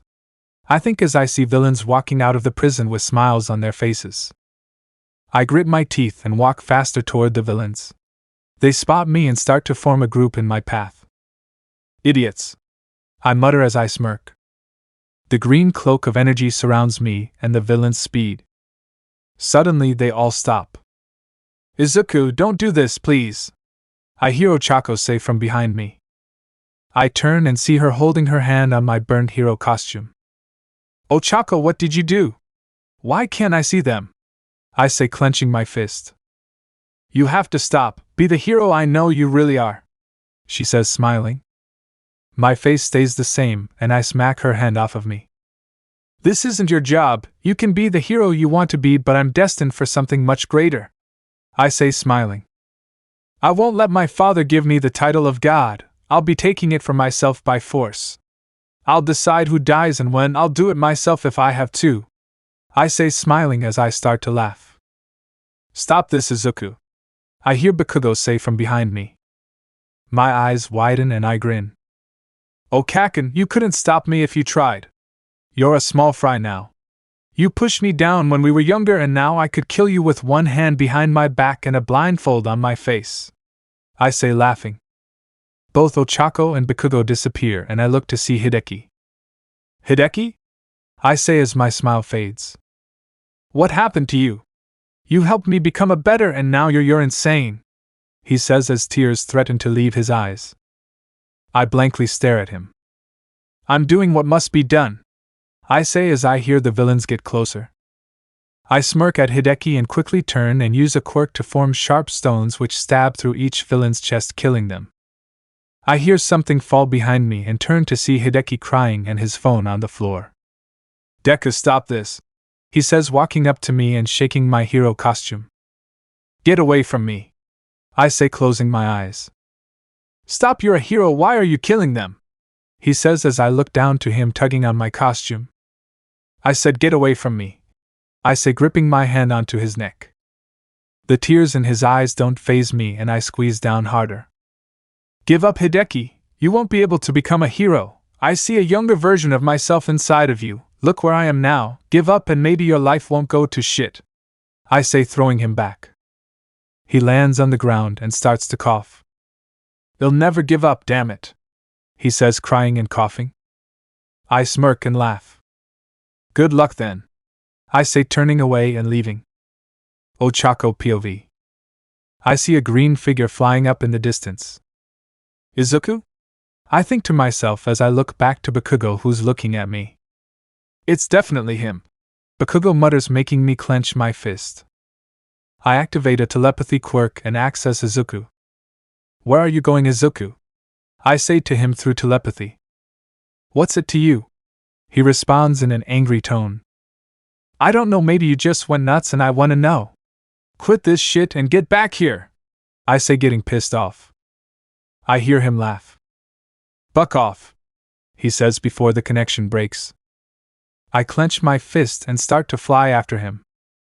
Suddenly I see a huge building fall down. I look to where it would land and see Katsuki on the ground pushing people away. Go round face, it'll be fine, I hear him yell. I glance back and see Izuku is a small green light in the distance. Buck, I yell as I quickly switch with a bit of crumbled debris and catch the building that is about to fall on Katsuki. Are you good? He says, looking at me worried. I nod and smile to the best of my ability. I stop time and destroy the building before looking back up. My eyes widen as I see Izuku still moving. Doesn't work on me, beautiful, I hear him say through telepathy, but I can sense the smirk on his face. I start time again and the whole class surrounds me. Where'd he go? Katsuki says in an angry tone as his voice breaks a bit. I don't know, I want to go after him but I couldn't catch up if I tried. He's better than me, only thing I have is my fighting techs, I say, clenching my fist. Ochaco, I'm sorry, you shouldn't have to. Buck, I yell as I use one for all and smash into the ground.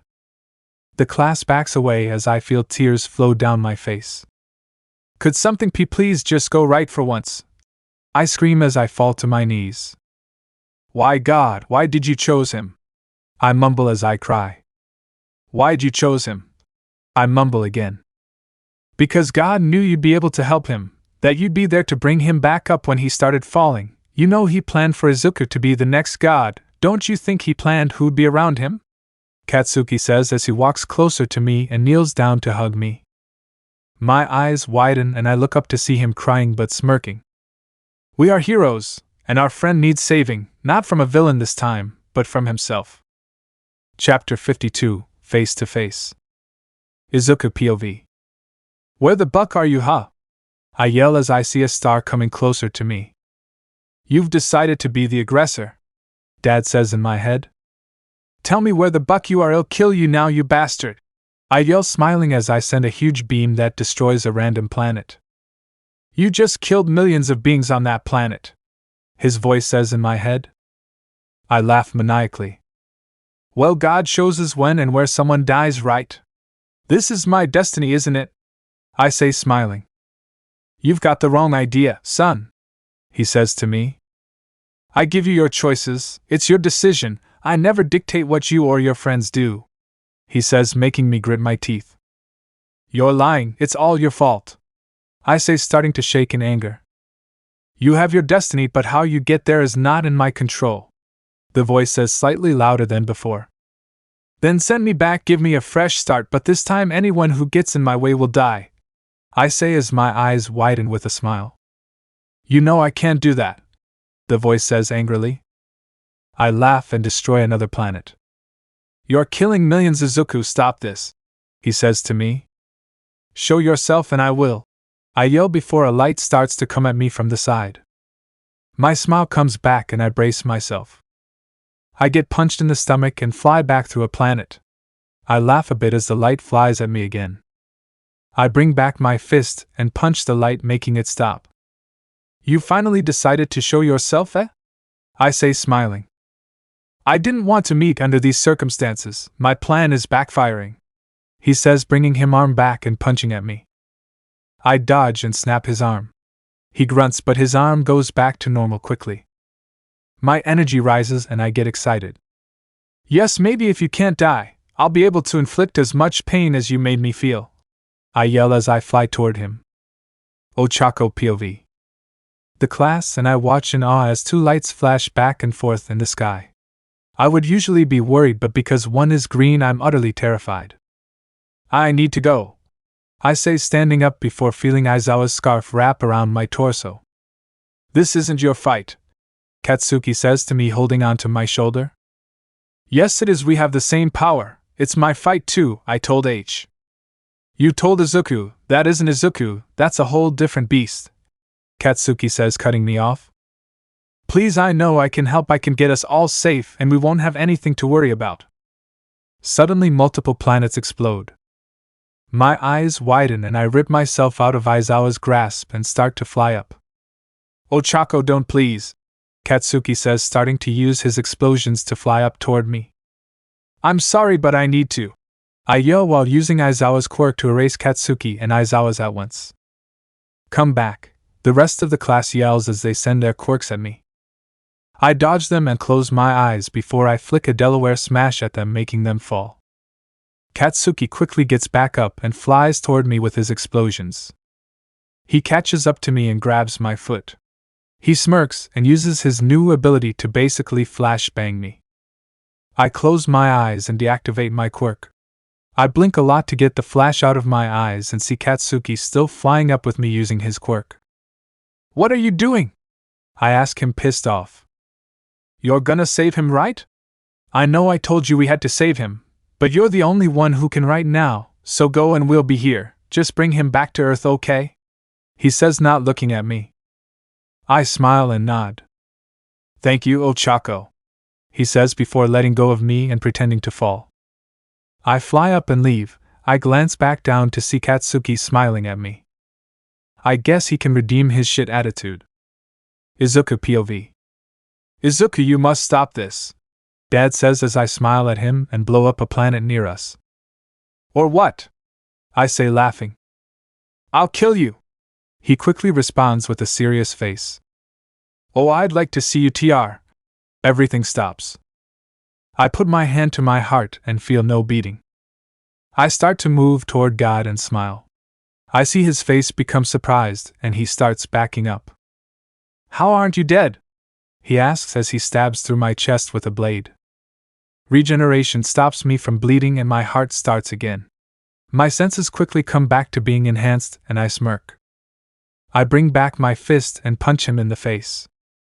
Hasashi, this is the end. I am going to take what's mine, and I'll rule this universe in a way you never could, I yell, reaching into his chest and squeezing down his heart, making it explode. Izuku, you are naive. Do you really think you can kill me? I am the only person who can make life, and take it away. I am why you're here. I'm why your friends are alive and why your enemies are as well. You can't kill me. My goal was never to let you kill me, it was for me to pass down those powers to you and let you use them," he says as I feel a heart form in my hands. I take my hand out of his chest and back away. "So this whole time, I wanted to kill someone who can't be killed," I say, smiling to myself and looking down. "I'm sorry." "You don't get to apologize. How do you do it? How do you decide that someone shouldn't live or how long they should? It's not fair. Everyone around me who dies, I can blame it on you for what? What's good about it? I don't fucking get it," I yell as my breathing slows. "It was my destiny as well," he responds, looking down. "And who was here before you?" I ask as tears flow down my face. "No one was, I was the first," he says, slowly regenerating his limbs. "Then why'd you do it? What went through your mind?" I say to him while clenching my fist. "I wanted people to have someone to believe in. I was the first person with a quirk. Of course I made it seem like I wasn't to the humans, but I was," he responds. "I wanted to be the savior of Earth, but back then I didn't know there was more," he says, looking down to Earth.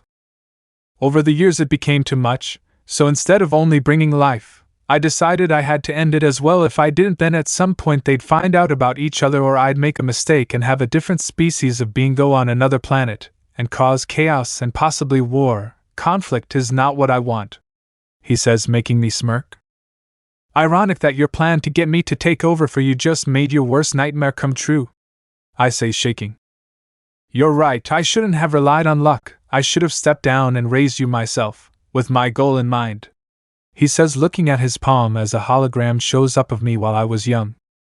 "You were such a peaceful boy. I kept my eyes on you for a long time. I didn't know the bullying would bring you this far. And when I saw the #1 hero save you when you jumped, a wave of relief past me.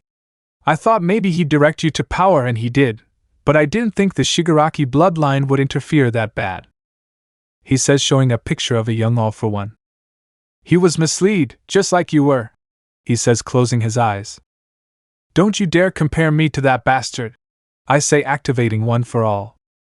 "It's true, look at you. I told you that you killed millions of beings on that planet, and you didn't bat an eye," he says, making me twitch. But I stutter. "You have become what you sought to destroy, haven't you?" he says, looking back at me.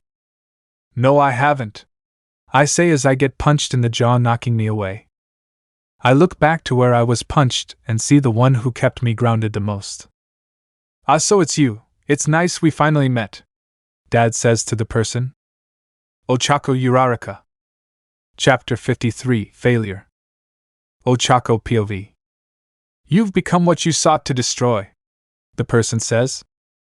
"I wanted people to have someone to believe in. I was the first person with a quirk. Of course I made it seem like I wasn't to the humans, but I was," he says.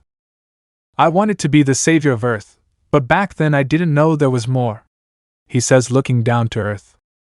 "Over the years it became too much, so instead of only bringing life, I decided I had to end it as well. If I didn't, then at some point they'd find out about each other or I'd make a mistake and have a different species of being go on another planet and cause chaos and possibly war. Conflict is not what I want," he says, making me smirk. "Ironic that your plan to get me to take over for you just made your worst nightmare come true," Izuku says, shaking. "You're right, I shouldn't have relied on luck. I should have stepped down and raised you myself, with my goal in mind," he says, looking at his palm as a hologram shows up of me while Izuku was young. "You were such a peaceful boy. I kept my eyes on you for a long time. I didn't know the bullying would bring you this far. And when I saw the #1 hero save you when you jumped, a wave of relief past me.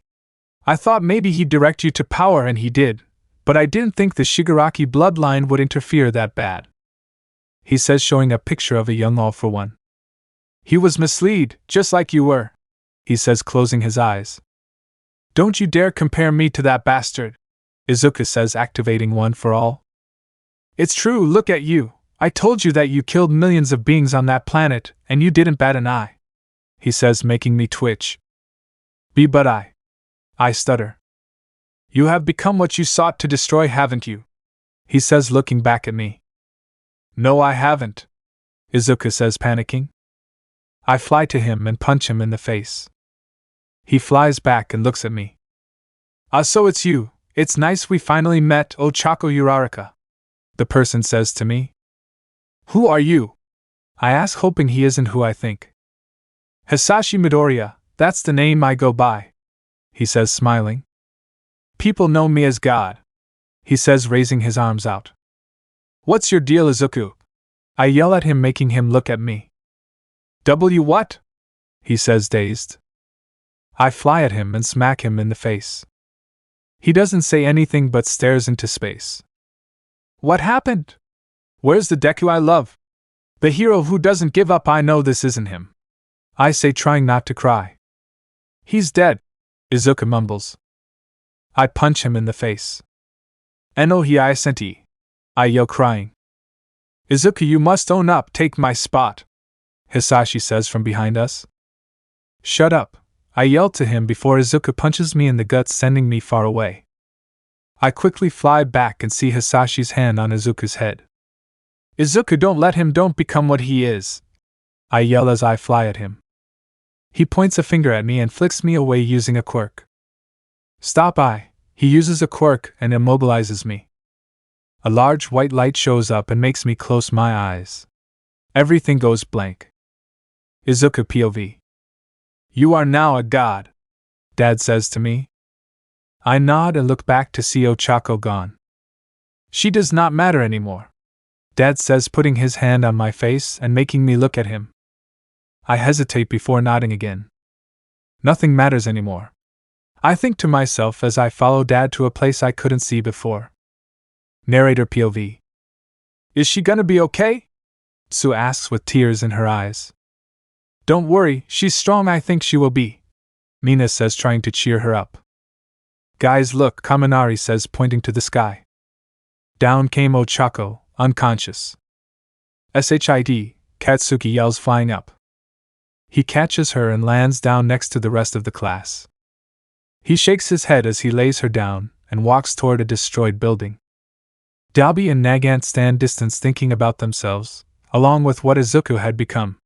Just a few hours before he had helped them start to redeem themselves, but now he was knocking out his own girlfriend and letting her fall from space.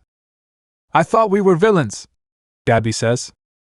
"You definitely are. After this we'll have to put you in prison," Shoto says, walking up behind him. Dabi smirks. "Alright, Shoto, but before that I want to fight you," he says, smiling as he lightly rubs his scars. "I shouldn't have to fight you because of our father's wrongdoings," Shoto says, monotone. Dabi laughs. "Seems that you know that I'm your older brother, eh?" he says, still laughing. "Older brother?" Nagant says, confused. "Toya Todoroki, nice to really meet you, beautiful," Dabi says, smirking at Nagant. Nagant mumbles, annoyed. Shoto exhales while smiling. "Both of you will probably be locked up," Shoto says. "Ah, come on, I've barely done anything and I want to be a hero again," Nagant says. "You were a secret weapon of the Hero Commission, yeah?" Dabi says to her, making her nod. "Take me in, leave her out of it," Dabi says, putting his hands up. Back over with Katsuki, he's sitting next to Ochaco's unconscious body. "Come on, round face, wake up, damn it," he says, tapping his feet on the ground. "Calm down, Bakugo, she's fine," Aizawa says, kneeling down toward the both. "I know, but damn it, she's gotta get him. They stopped fighting, so either Deku is dead or I don't know, she knocked him out at least, so what can we think?" Katsuki responds, starting to panic. "Remember, Uraraka has the same power as him, so she can bring him back. Not only the same power, but they were in a relationship, so hopefully that'll help too," Aizawa says, patting Katsuki's shoulders. "And I will bring him back," Ochaco says, opening her eyes and alerting the class. "You're awake, what did he do to you?" Katsuki asks. He trapped me in a quirk and knocked me out," Ochaco says, clenching her fist as she stands up. "Why?" Aizawa asks. "He joined him, he became what he thinks he's destined to be, and if I had done something different maybe it wouldn't have happened," Ochaco responds as she feels her heart start to beat faster. "I failed, damn it, I failed," she says, shaking her head and looking down while crying. "Failure once doesn't mean you're done forever, Ochaco," someone says as he puts his hand on her shoulder. Ochaco looks up and sees Katsuki and Aizawa with small smiles. She turns around and sees Almight. Dad? Ochaco says, pushing Almight into a hug. I thought you left with Mom? Ochaco says, surprised. Almight chuckles. I did, but seeing a green thing fighting in space meant you guys were back, and well, the fight's been on the news, so kinda hard not to know, he says awkwardly. Ochaco smiles as she still has tears flowing down her face. You can get him back, Ochaco. Before he met you he was quiet, he didn't want to make friends. That's not how he was when I first saw him, but that's besides the point, Almight says as he hugs Ochaco. He's grown into a fine young man, but his past has come back to haunt him in the worst way. Save him, like the hero you are, Almight says, putting his pointer finger on her sternum. I'll do it, I promise, Ochaco says, smiling as she wipes her tears. You won't do it alone though, Katsuki says, putting an arm on her shoulder and grinning. We won't make that same mistake again, the rest of the class says, walking to us. I guess we'll help too, Dabi says, rolling his eyes. Nagant smacks him behind his head and nods. Yes, we will, Nagant says, smiling. Ochaco smiles and looks to the floor. All these people willing to help me, she thinks to herself. We'll definitely get him back. Chapter 54, Planning. Izuku POV. This is where I stay, Dad says, pointing to a huge mansion. Seriously? What? Are you gonna have an abnormally long hallway with a large chair at the end or something? I say, making him look away. Don't Ev. Yes, of course I do. Stereotypes aren't that bad in that way, he says quickly. I sigh and follow him down the hallway we're in. And here it is, he says, opening a door. A huge screen is there with multiple smaller dots and big dots too. What is this? I ask as I walk up to it. Here is where I watch everything, every planet in every galaxy, he says, pointing at the dots. Wow, I mutter. Yeah, it would be convenient if I had a quirk to do it, but that's not possible, he says quietly. Why? I have every quirk. I'm bound to have one like that. I could give it to you, I say, holding out my hand. He shakes his head no. I can't take quirks from anyone. My body can't handle them at this point. I've been alive for millions of years. I only had to pass on my power because, no matter what, someone must die at some point, he says, walking to the screen and zooming in on Earth. So what would happen if I gave him my quirks by force? Ochaco POV. You will most likely get sicker the more quirks you unlock, the doctor says to me as I frown. Your body wasn't built to handle this many quirks. I'm surprised that you're even alive right now, to be honest, he says, making a shiver flow down my spine. Then how did All for One handle his quirks? Dad says from next to me. He couldn't. Why do you think after his injuries to his face he didn't just repair it? He couldn't handle a quirk at that time, the doctor responds. Could it have been age? Dad shoots back. I'm not sure. Not many people live as long as he did. Who knows how long he could have if Deku didn't end him, the doctor says, making me frown. An idea pops up in my head. Dad, where's the class? I ask as I stand up. They're in America. Japan is being held down by most pro-heroes, so we're using a school in America as stand-in, Dad responds. I nod and get on my phone. What are you doing? Dad says, standing up and walking to me. We're going to New York tonight. Doc, thanks for the help, I say, getting up and walking to the door. Thank you, sir, Dad says, bowing. Narrator POV. Bakugo walks to the door and opens it. Bakugo, you're back, Ida says, standing up from the couch. Yeah, I couldn't find anything online at the library, Bakugo says, pissed off. That's unfortunate, Ida responds, clenching his fist. I agree. I was hoping something would lead us to her. I hate that Aizawa didn't tell us where she was. Why would he do that? Kaminari says, confused. Who knows, Kirishima says, sighing. Did you find anything on where Uraraka is? Momo asks, walking from up the stairs. I called her, but she ghosted me, Bakugo says, scoffing. As if on cue, Bakugo's phone starts to ring. He opens it and answers. Ochaco? He says, making the class crowd around him. Katsuki, I'm sorry I missed your call, I was at the doctor. Ochaco says apologetically. Are you okay? Katsuki asks, worried. I'm fine, better than fine actually, Ochaco says as she makes the call a face video.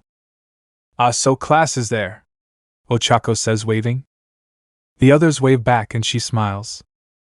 Katsuki, I think I know how to win, she says, making Katsuki's eyes widen and a smirk form on his face. Spill, Bakugo says, making Ochaco snicker. Izuku POV. So they are planning how to take me down, Izuku says as he watches the class talk to Ochaco. They are? How will you outsmart them this time? Dad asks as he watches me from the left. I don't need to now, I can see what they do no matter what, I say doubtfully. Knowing Ochaco shall do something stupid, but it might be so stupid that it works, I think to myself as my hands shake a bit. What's wrong? Why are you shaking? Dad asks me. I smirk and look at him. I'm itching to see what they have in store for me, I lie. In reality, I'm nervous. I may be God, but I'm really a human, I think to myself as I close my eyes. Am I really ready to throw everything away and take this responsibility? I think to myself as I look at Ochaco. Ochaco POV. Then we'll take him down, he'll have to come back, I say, smiling. I signal to Katsuki and he nods. Got it, they say. I hang up the phone and finish packing my bag. Let's go, Dad, off to New York, I say, smiling. Dad nods and we walk out of the building. In reality, I know Izuku is watching, he's not slick, and I'm not falling for his tricks. I will bring you back. Chapter 55, Hisashi's True Intentions. Ochaco POV. I can give you all one of my quirks, it'll let you guys be able to breathe in space, I say, using all for one to give each of the class a quirk. I'll take it back after we get Izuku back because it can get you all sick, I say as I give Aizawa the quirk. Why not give us a regeneration quirk? Kirishima questions. I sigh. I don't want to find out how many quirks you guys can handle before getting sick.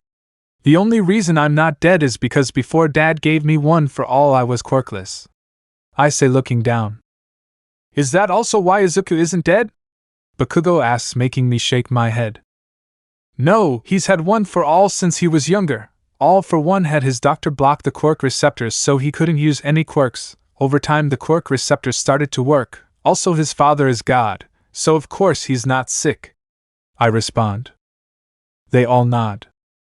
I do feel slightly off just having a third quirk, Todoroki says, cracking his neck. I almost forgot that you basically normally have two, Momo says, frowning at him. Todoroki nods. Well, Momo, you can use a jetpack. Katsuki, Todoroki, use your quirks to fly. Kirishima, latch on to Katsuki, and Kaminari on to Todoroki.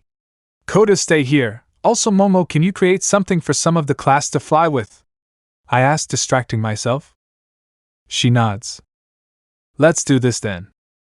Narrator POV. The class then made their way into space. Thousands of miles away, Izuku watched them with a blank expression. I guess I'd better prepare for a fight, Izuku thinks to himself as he walks away from the monitor watching the class. Where are you going? Izuku's father asks him. Exterminating the enemies, Izuku responds, not looking his father's way. He walks out and flies toward where Class 1A is. Back with Class A, Ochaco spots a green dot getting closer. She smirks and signals the class to turn back to Earth. Izuku quickly catches up to them and shoots a laser at Katsuki. Ochaco quickly reflects the laser, and it flies back at Izuku. It slices a hole in his face, but it quickly regenerates. Izuku smirks. Izuku activates a telepathy quirk and connects it to Ochaco. Fight me, Izuku says to her through telepathy. Ochaco grits her teeth but still flies toward Earth with the rest of the class. I know you hear me, Ochaco. Don't worry, I won't kill you, Izuku says, making Ochaco cringe. Stop talking, she says, continuing to fly with the class. Fine, I'll have to do this then, Izuku says, activating time stopping. He flies to Ochaco and touches her shoulder. She stays still. It's been a while since we've been here alone now? Izuku says softly. Ochaco turns around and smacks Izuku in the face using One for All. He flies back a bit but quickly recovers. I deserve that, Izuku says, making Ochaco get into a fighting stance. You did, now what do you want? Ochaco says, gritting her teeth. I want to let you in on my plan, Izuku says softly. And what plan is that? To exterminate all of us for the buck of it? Ochaco yells while activating One for All and punching Izuku in the jaw. To save all of you, how dense are you? Izuku yells, making Ochaco clench her fist. Why should I believe you? What have you done to earn my trust back? You just launched me to Earth without any protection to keep me from dying, Ochaco says as tears flow down her face. Izuku laughs a bit. You really think Kaisen could have caught you without you crushing him from the effects of gravity? Come on, use your head, Izuku says. Ochaco opens her mouth but closes it soon after.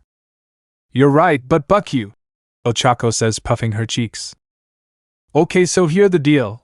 Only you and I can defeat him. I have a power boost, so I'm stronger than you but not him. But both of us alone can achieve anything, Izuku says, reaching his hand out to Ochaco. Ochaco grips his hand without hesitation. Why not go back to your roots, beat his ass while time is stopped, and wait to see what happens when you start time? Ochaco says, smirking. Izuku's eyes widen. With all of my quirks and upgrades, I almost forgot my old go-to strategy. Oh, how stupid I can be, Izuku says, laughing. Tell me about it, Ochaco says, giggling. Okay, so we should probably go, Izuku says, shaking his head.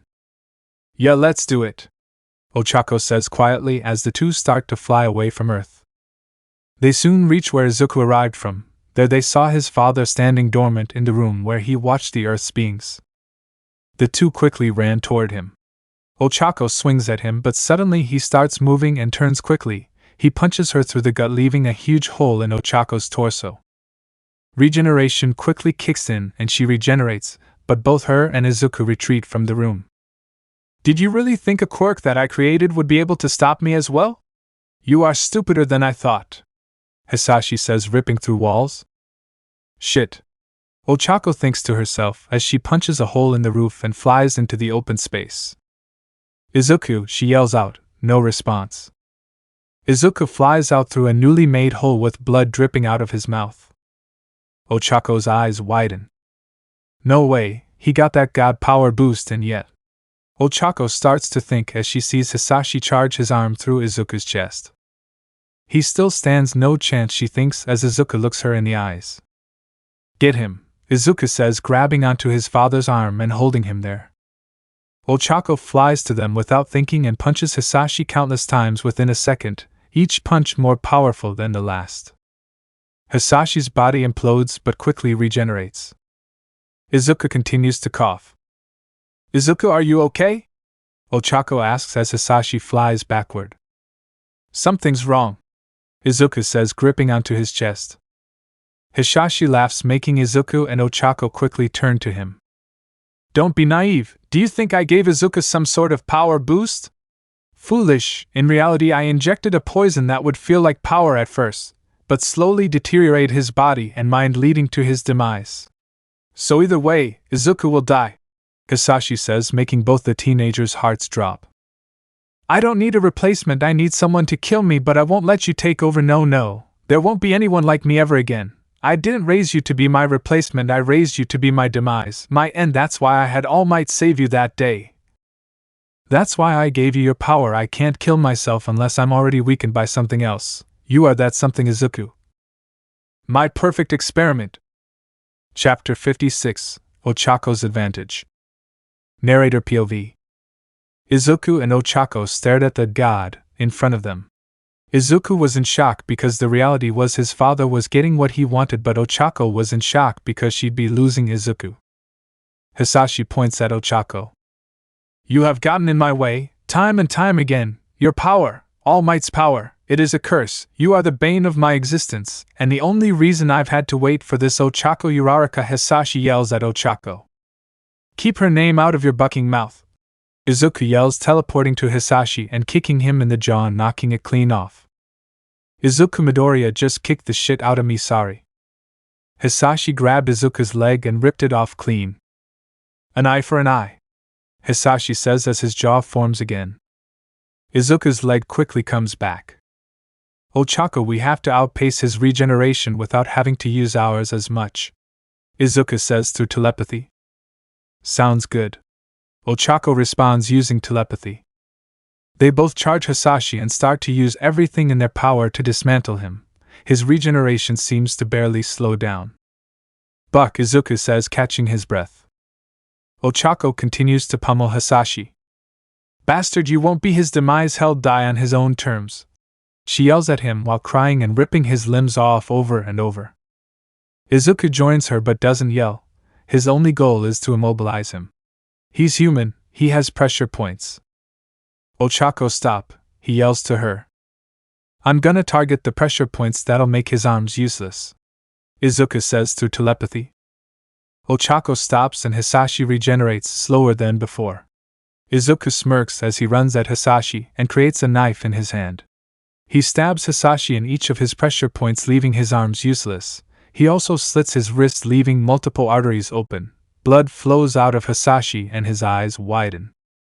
With the pressure points being stabbed, the flow of you quirks to your arms has completely faded, Izuku says, smiling. Damn it, Hisashi yells in pain. You finally feel pain, Izuku says, walking up and ripping Hisashi's arm off. Hisashi's screams deafen both of the teenagers.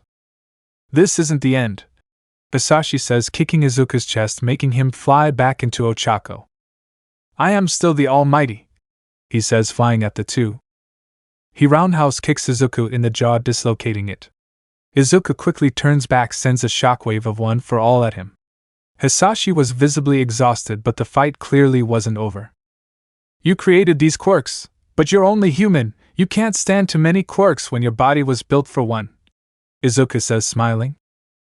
Ochaco's eyes widen as she gets an idea. She quickly flies at Hisashi and places a hand on his head. New order. If I tell it to revolt against other quirks, it will destroy all of Hisashi's quirks. He was only born with one, so this should work, right? Wait, Izuku might lose his quirks even though he was technically born with all of them. I was born quirkless, so it doesn't matter how many quirks I obtain. My body can create artificial quirk reactors, override Hisashi's, and he's bound to die. But first I have to try and destroy the most powerful quirks he has. Even if that means destroying some of Izuku and I's quirks too, Ochaco thinks to herself while preparing to transfer new order. Izuku, I'm sorry for this, Ochaco says, looking back at him. Wait, what are you doing? Izuku says, confused as he flies toward the two. New order, destroy every quirk that interferes with new order, Ochaco says, making Hisashi and Izuku's eyes widen. Ochaco passes new order to Hisashi. Izuku clenches his fist. She knows that because we both have quirks that originated in our bodies that it'll affect us the most. She will lose quirks, but because they're artificial quirk reactors they won't hurt her physically. But what's her plan after that? That doesn't matter, Izuku thinks to himself before looking his father in the eyes. Even if I end up quirkless, it doesn't matter. As long as we can go back home, Izuku says while flying to Ochaco. A flash of pain goes through him as he feels new order revolting. It feels as if people were tearing through his skin and slicing at his organs. He immediately looks at Ochaco and sees her a little shaken up. It's still affecting me, just not as much. Whether I like it or not, these quirks are a weaker version of Izuku's. I shouldn't see that much of a difference in my combat ability or overall strength. Izuku, on the other hand, Ochaco thinks while looking over to him. Izuku was wide-eyed and coughing up blood. Hisashi suddenly started laughing. It's finally gonna happen, he says, having a laughing fit. Thank you, Ochaco. Uraraka, you are a genius. You found a way to make me weak enough to kill, and you made Izuku weaker so that he won't be able to take over my position, he says, coughing up blood. I thought I was supposed to be the naive one, father, Izuku says, smirking. I would never take your spot. My only goal was to kill you for doing what you did to me. I guess in the end, we're both getting what we wanted, he continues with a coughing fit after. A few seconds of silence go by before Izuku starts falling down toward earth. His eyes shut beforehand. "Shit!" Ochaco yells while flying down toward him. She looks back up to see Hisashi also falling down due to his loss of quirks keeping him able to breathe in space.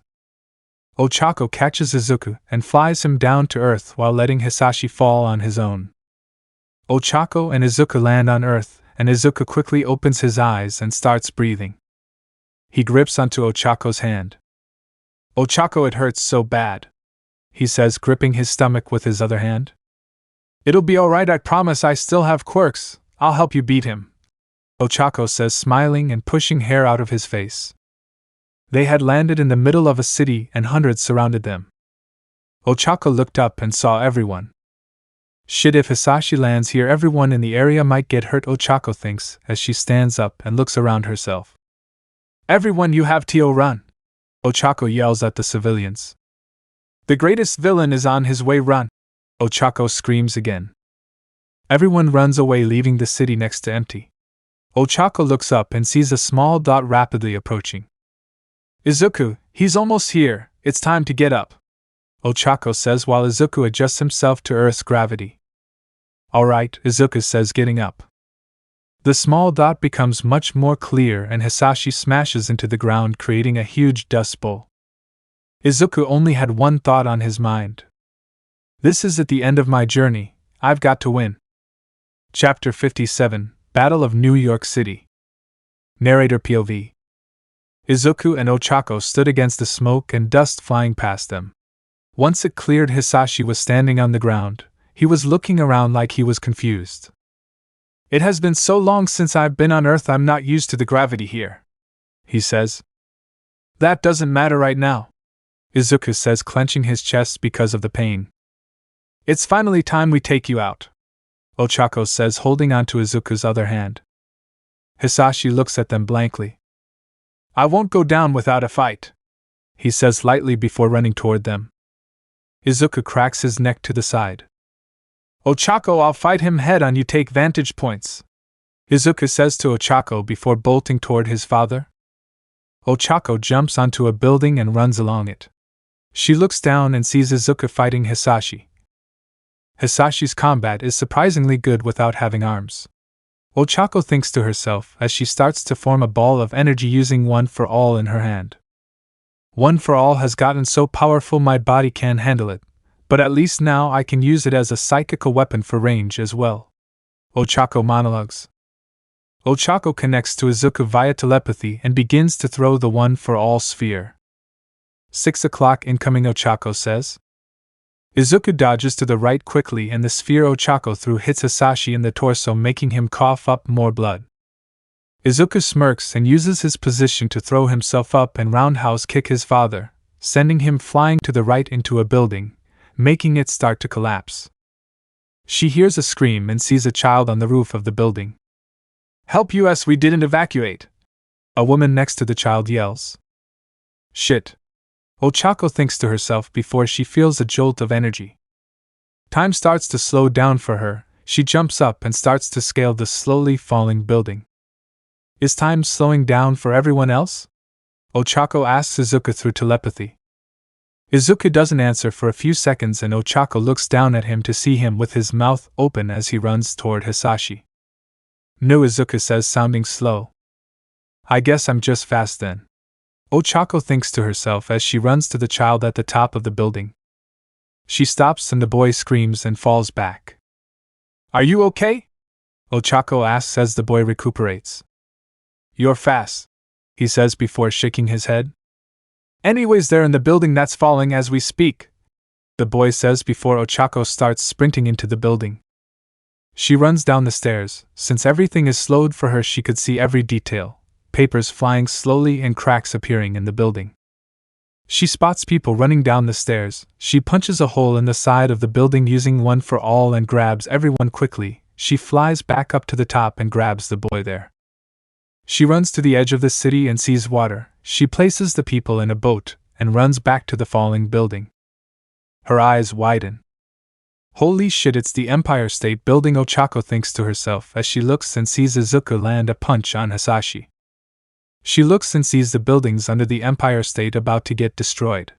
She clenched her fist and blitzes over and makes sure everyone is evacuated before the building can even move a foot. She connects to Izuku via telepathy again.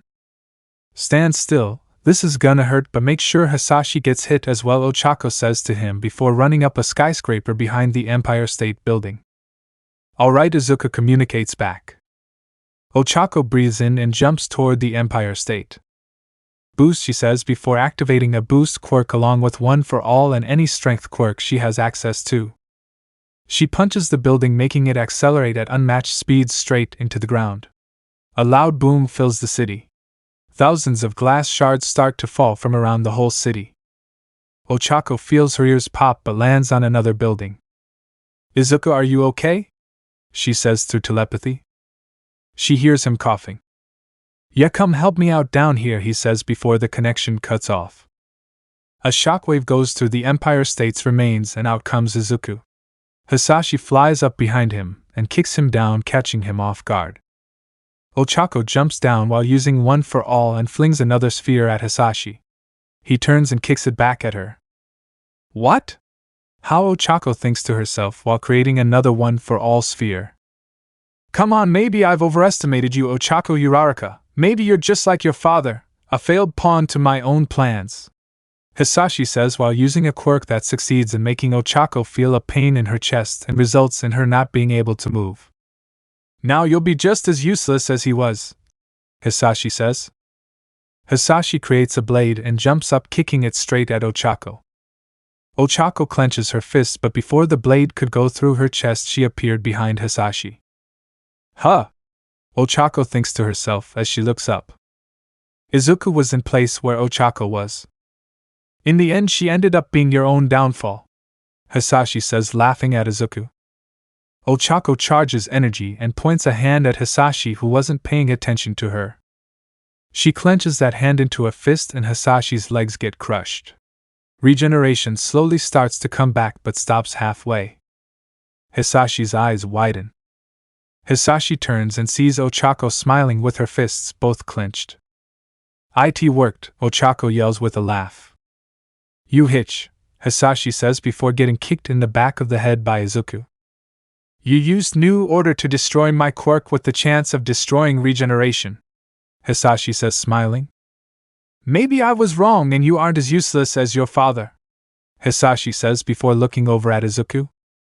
Izuku is regretting switching places back there with you though, look at him, Hisashi says. Ochaco looks at Izuku and sees the blade through his chest. Regeneration had not kicked in. Izuku, are you okay? Ochaco says, panicking. Don't worry, I have a pain resistance quirk. Whilst I've lost many quirks, we finally won, Izuku says, walking to his father who lay dormant on the ground. Hisashi smiles at his son, proud that he did what he thought was not possible. I know you think I did this for you, but no, I did it for the rest of us. You creating a living hell for millions. Millions have died to your creations. Your hands, the blood is on your hands, Izuku says, raising his foot above Hisashi's head. He smiles and laughs. I regret nothing, now you'll live happy, but just know. Hisashi starts with a smirk. The past will always come back to haunt you. Izuku kills his father, but near seconds after a mix of emotions and exhaustion result in him becoming unconscious. Chapter 58, Back to School. Ochaco POV. I stumble toward Izuku as he lay unconscious next to his father's remains. I hear a loud noise and look up to see a helicopter. Ochaco, a voice says from the helicopter. It lands and Dad jumps out and runs to me. You're okay, thank God, he says before seeing Izuku. Is he alive? He says to me while kneeling down next to him and rolling him over. Yeah, but he's messed up. I used the quirk to revolt and destroy his father's quirks, but it also destroyed some of his, including regeneration. I respond, looking at my hands. Let's get Izuku to a hospital, Dad says, picking him up.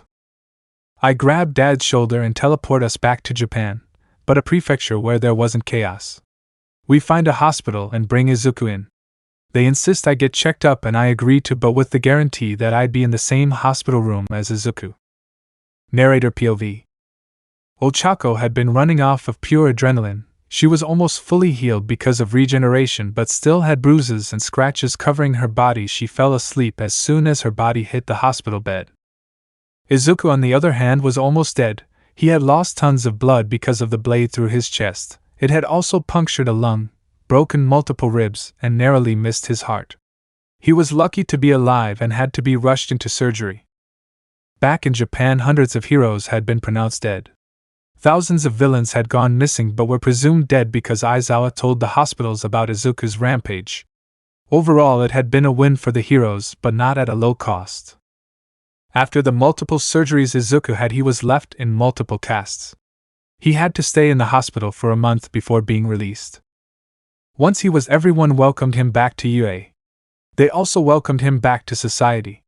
The citizens of Japan and other countries around the world praised him for saving the world. He couldn't walk the streets without being recognized. The first day for Class 2A was upon him. Now with the class as they walked to their first day. "I can't believe we're already second years," Kirishima says with his hands behind his neck. "For real, dude," Kaminari says, stretching. "I can believe it. This past year was hectic, hard not to forget anything," Siro says with Mineta agreeing. "I'm looking forward to the next 2 years," Ida says while walking next to Momo and Todoroki. "We are too," Todoroki says, smiling. "You seem much happier, Todoroki," Hagakure says. Todoroki looks at Momo. "Yeah, I'm doing pretty good," he says, looking back to the others. "You doubt a couple number 2? Ochaco butts in with a devilish grin. Momo blushes but Todoroki smiles. "Only time will tell," Todoroki says. "Hey Uraraka, where is Deku?" Bakugo asks from behind the rest. "He said he was going in to discuss something with Aizawa," Ochaco responds, looking back at the blonde. Bakugo nods. "Alright, why do you ask?" Ochaco says, smiling. "Can I just ask about the nerd?" Bakugo says, rolling his eyes. Ochaco shrugs. "I guess so," she says, laughing. They all arrive to class and see Izuku at the front desk with Aizawa. "Well, class, I've got an announcement," Aizawa says, making all of the kids look to him. "You're going on vacation." Chapter 59, The End. Izuku took off his mask and put it down on the dining room table. "I'm home, Ochaco," Izuku yelled out as he took off his shoes and walked to the living room. "Welcome home, Izuku." Ochaco smiled at him as she laid on the couch, exhausted from a long night of hero patrols the night before.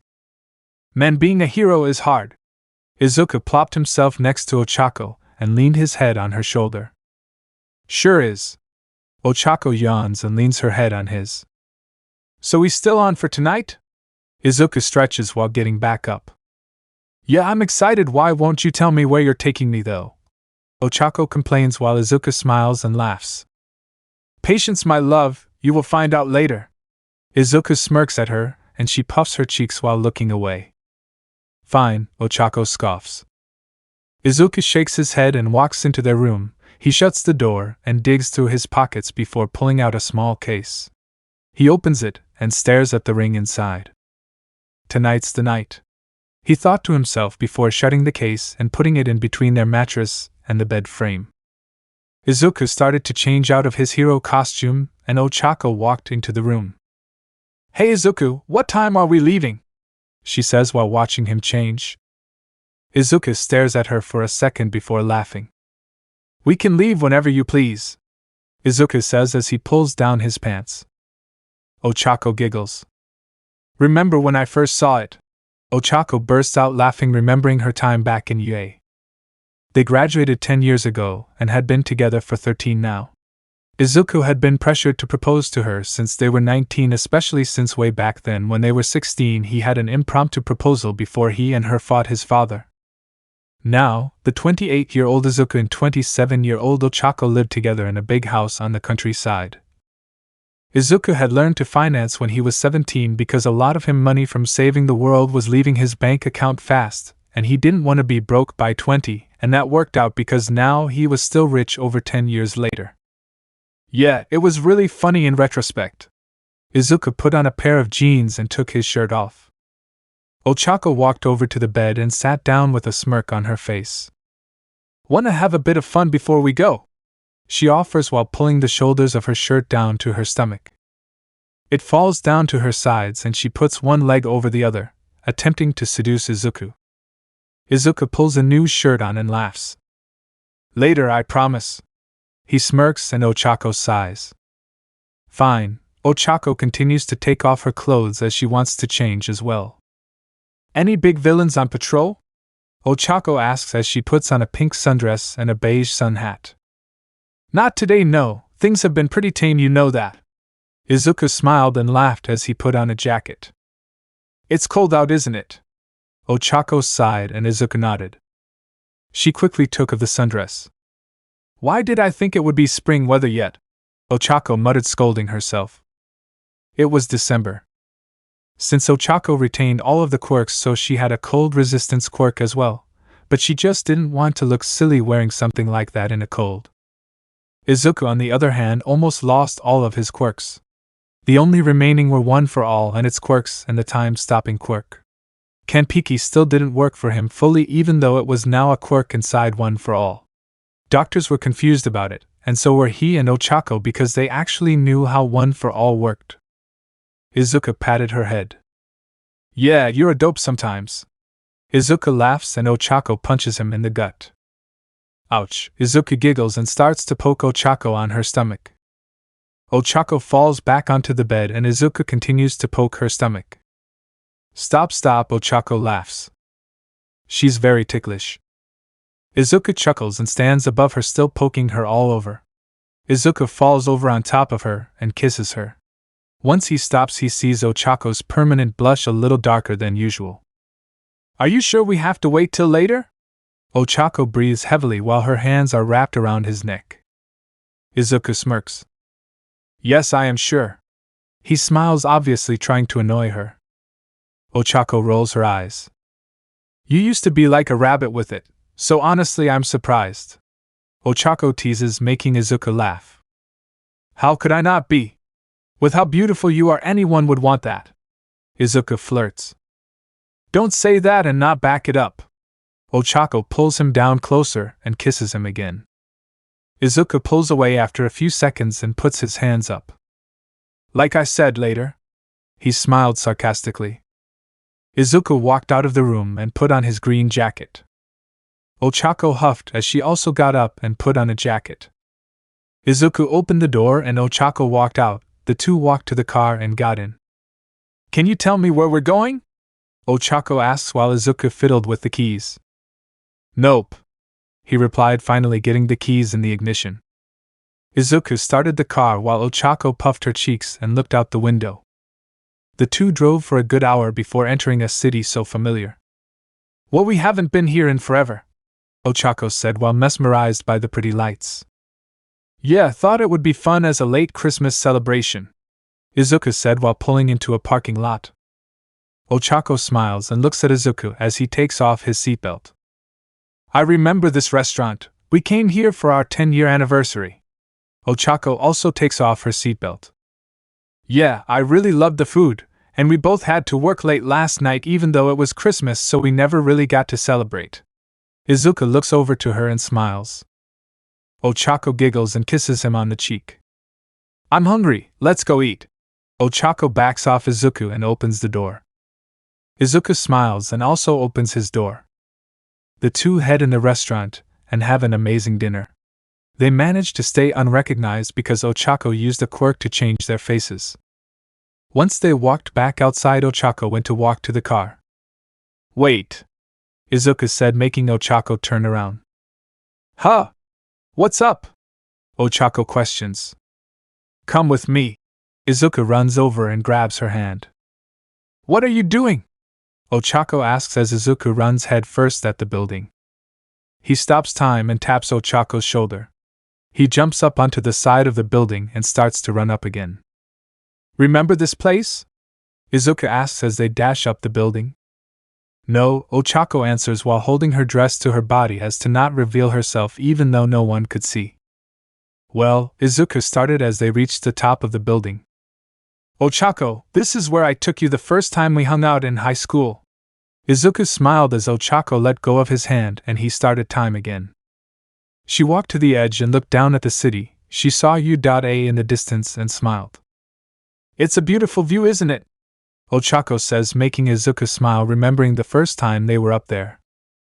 It's been a good 13 years since we've been up here, only a few days or weeks before we became a couple for the first time.